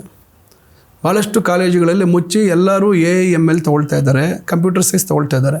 ಎಷ್ಟು ಜನಕ್ಕೆ ಕಂಪ್ಯೂಟರ್ ಸೈನ್ಸ್ ಗ್ರ್ಯಾಜುಯೇಟ್ಸ್ಗೆ ಉದ್ಯೋಗ ಸಿಗ್ತಾ ಇದೆ? ನಾಳೆ ಹಂಗಾರೆ ನೀವು ಮೆಕ್ಯಾನಿಕಲ್ ಫೀಲ್ಡ್ ಕ್ಲೋಸ್ ಆಗುತ್ತಾ? ನಾಳೆ ಮೆಷಿನ್ಸ್ ಇರೋದಿಲ್ವಾ? ನಿಮ್ಮ ರೋಬೋಟ್ಸು ಮೆಷಿನ್ ತಾನೆ, ಟೆಕ್ನಾಲಜಿ ಬೇಡವಲ್ಲಿ. ಆ mechanical next level of mechanical training ಕೊಡ್ಬೇಕು ನಾವು. ಈಗೇನು ಅಡ್ವಾನ್ಸ್ಡ್ ಟ್ರೈನಿಂಗ್ ರೋಬೋಟಿಕ್ಸ್ ಇದೆ, ಮತ್ತೊಂದು ಅದರ ಒಂದು ಜ್ಞಾನವನ್ನು ಕೊಡುವಂಥ ಕೆಲಸ ಆಗಬೇಕು ಈಗ ಮೆಕ್ಯಾನಿಕಲ್ ಕೋರ್ಸಸ್ಸಲ್ಲಿ. ನೀವು ಹಳೇ ಒಬೆರಾಯನ್ ಕಾಲದಲ್ಲಿ ಯಾವುದೋ ತೋರಿಸ್ಕೊಂಡಿದ್ರೆ ಆಗೋದಿಲ್ಲ. ಈಗ ನಾವು ನೋಡಿ, ಈಗ ಟೊಯೋಟಾ ಸೆಂಟರ್ ಆಫ್ ಎಕ್ಸಲೆನ್ಸ್ ಮಾಡಿದ್ದೀವಿ, ಈಗ ಇನ್ನೂ ಉದ್ಘಾಟನೆ ಆಗಿಲ್ಲ, ಆಗಬೇಕು. 11 ಕಾಲೇಜುಗಳಲ್ಲಿ, ನಮ್ಮ ಇಂಜಿನಿಯರಿಂಗ್ ಕಾಲೇಜಲ್ಲಿ ಸ್ಥಾಪನೆ ಮಾಡಬೇಕು ಅಂತೇಳಿ ಈಗ 6 ಕಾಲೇಜುಗಳಲ್ಲಿ ಸ್ಥಾಪನೆ ಆಗಿದೆ. ಇನ್ನು ಈ ವರ್ಷ 5 ಕಾಲೇಜುಗಳಲ್ಲಿ ಆಗ್ತಾಯಿದೆ. ಅಲ್ಲಿ ಇಂಜಿನ್ ಕಟ್ ಸೆಕ್ಷನ್ ಇದೆ, ಇಂಜಿನ್ ಅಸೆಂಬಲ್ ಮಾಡುವಂಥದ್ದು, ಡಿಸ್ಅಸೆಂಬಲ್ ಮಾಡುವಂಥದ್ದು ಇದೆ, ಆಯಿತಾ. ಇಲ್ಲಿ ಇದೊಂದು ರೀತಿ ಅವರಿಗೆ ಅನುಭವ, ಹೈಬ್ರಿಡ್ ಇಂಜಿನ್ನೇ ಕೊಡ್ತಾ ಇದ್ದಾರೆ. ಈ ರೀತಿಯಾಗಿ ಇವತ್ತು ಹೊಸ ಬಗೆ ಈಗ ಸಿವಿಲ್ ಇಂಜಿನಿಯರಿಂಗ್ ಅಂದರೆ ಕನ್ಸ್ಟ್ರಕ್ಷನ್ ಫೀಲ್ಡೇ ಇರಲ್ವಾ? ಎಲ್ಲ ರೋಬೋಟಿಕ್ಸ್ ಬಂದು ಕನ್ಸ್ಟ್ರಕ್ಷನ್ ವರ್ಕ್ ಮಾಡುತ್ತಾ? ಮ್ಯಾನ್ಯುವಲ್ ಇರೋದೇ ಇಲ್ವಾ? ಮ್ಯಾನ್ಯುವಲ್ ನಾಲೆಜ್ ನೆಸಿಟಿ ಇಲ್ವಾ?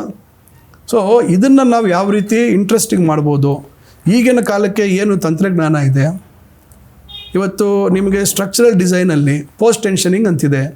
ನೀವು ಮುಂಚೆ ನಮಗೆಲ್ಲರಿಗೂ ಗೊತ್ತಿದ್ದು ಒಂದು ಕಾಲಮ್ ಆಗಿದ್ರೆ ನೆಟ್ಗೆ ಹೋಗಬೇಕು ಅಂತಿದೆ.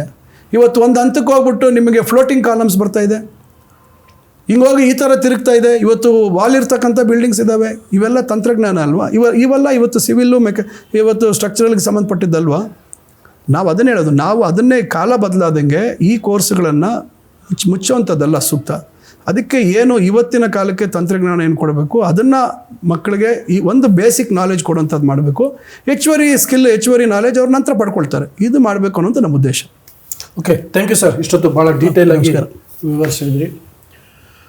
ನೋಡಿದರೆ ಇಷ್ಟೊತ್ತು ಉನ್ನತ ಶಿಕ್ಷಣ ಸಚಿವರಾದಂತಹ ಡಾಕ್ಟರ್ MC ಸುಧಾಕರ್ ಅವರು UGC ಕರಡು ಜಾರಿ ಆಗಿಬಿಟ್ರೆ ಏನೆಲ್ಲ ಸಮಸ್ಯೆ ಆಗುತ್ತೆ ಅನ್ನೋದನ್ನು ವಿವರಿಸಿದರು. ಮತ್ತು ರಾಜ್ಯ ಸರ್ಕಾರ ಸ್ವತಃ ಅವರು ಮತ್ತು ಬೇರೆ ರಾಜ್ಯಗಳು ಏನೇನು ಮಾಡ್ತಿದ್ದಾವೆ, ಮುಂದೆ ಯಾವ ರೀತಿ ಆಲೋಚನೆ ಮಾಡ್ತಿದ್ದಾವೆ ಅನ್ನುವಂಥದ್ದನ್ನು ವಿವರಿಸಿದ್ದಾರೆ. ಅದಲ್ಲದೆ ಬೇರೆ ರಾಜ್ಯದ ವಿಶ್ವವಿದ್ಯಾನಿಲಯಗಳು, ಬೋಧಕರ ನೇಮಕಾತಿ ಸಮಸ್ಯೆ, ಯಾಕೆಂದರೆ ಬೋಧಕರ ವಿಷಯದಲ್ಲಿ ದೊಡ್ಡ ಸಂಖ್ಯೆಯಲ್ಲಿ ಖಾಲಿ ಇದೆ ಹುದ್ದೆಗಳು. ಸೊ ಅದೆಲ್ಲದರ ಬಗ್ಗೆ ಡೀಟೇಲ್ ಆಗಿ ತಿಳಿಸ್ಕೊಟ್ಟಿದ್ದಾರೆ. ಅಂದರೆ ಉನ್ನತ ಶಿಕ್ಷಣ ವ್ಯವಸ್ಥೆ ಒಂದು ರೀತಿಯಲ್ಲಿ ಅದರ ಬಗ್ಗೆ ಚಿಂತೆ ಮಾಡಬೇಕಾದಂಥ ಪರಿಸ್ಥಿತಿ ನಿರ್ಮಾಣ ಆಗಿದೆ. ಅದ್ರ ಬಗ್ಗೆ ಉನ್ನತ ಶಿಕ್ಷಣ ಸಚಿವರು ಭಾಳ ಚೆನ್ನಾಗಿ ಮಾತಾಡಿದರು, ತುಂಬ ವಿವರಗಳನ್ನು ತಿಳಿಸ್ಕೊಟ್ಟಿದ್ದಾರೆ. ಇದು ನಿಮ್ಮ ಮೆಚ್ಚುಗೆ ಆಗುತ್ತೆ ಅಂತ ನಾನು ಅಂದ್ಕೊಂಡಿದ್ದೀನಿ. ಆ ಕಾರಣಕ್ಕೋಸ್ಕರ ಮತ್ತೆ ನಿಮ್ಮಲ್ಲೊಂದು ರಿಕ್ವೆಸ್ಟ್ ಮಾಡ್ತೀನಿ, ದಯವಿಟ್ಟು ಸ್ವತಂತ್ರ ಪತ್ರಿಕೋದ್ಯಮವನ್ನು ಬೆಂಬಲಿಸುವ ದೃಷ್ಟಿಯಿಂದ ಮತ್ತು ಈ ರೀತಿಯ ವಿಷಯಗಳನ್ನು ಮತ್ತೆ ನಿಮ್ಮ ಮುಂದೆ ಇಡುವ ದೃಷ್ಟಿಯಿಂದ ನೀವು ವಾರ್ತಾ ಭಾರತೀಯ ಎಲ್ಲ ಪ್ಲಾಟ್ಫಾರ್ಮ್ಗಳನ್ನು, ಯೂಟ್ಯೂಬ್ ಚಾನಲನ್ನು, ಫೇಸ್ಬುಕ್ಕನ್ನು, ಇನ್ಸ್ಟಾಗ್ರಾಮನ್ನು ಸಬ್ಸ್ಕ್ರೈಬ್ ಮಾಡಿ, ಲೈಕ್ ಮಾಡಿ, ಶೇರ್ ಮಾಡಿ. Thank you.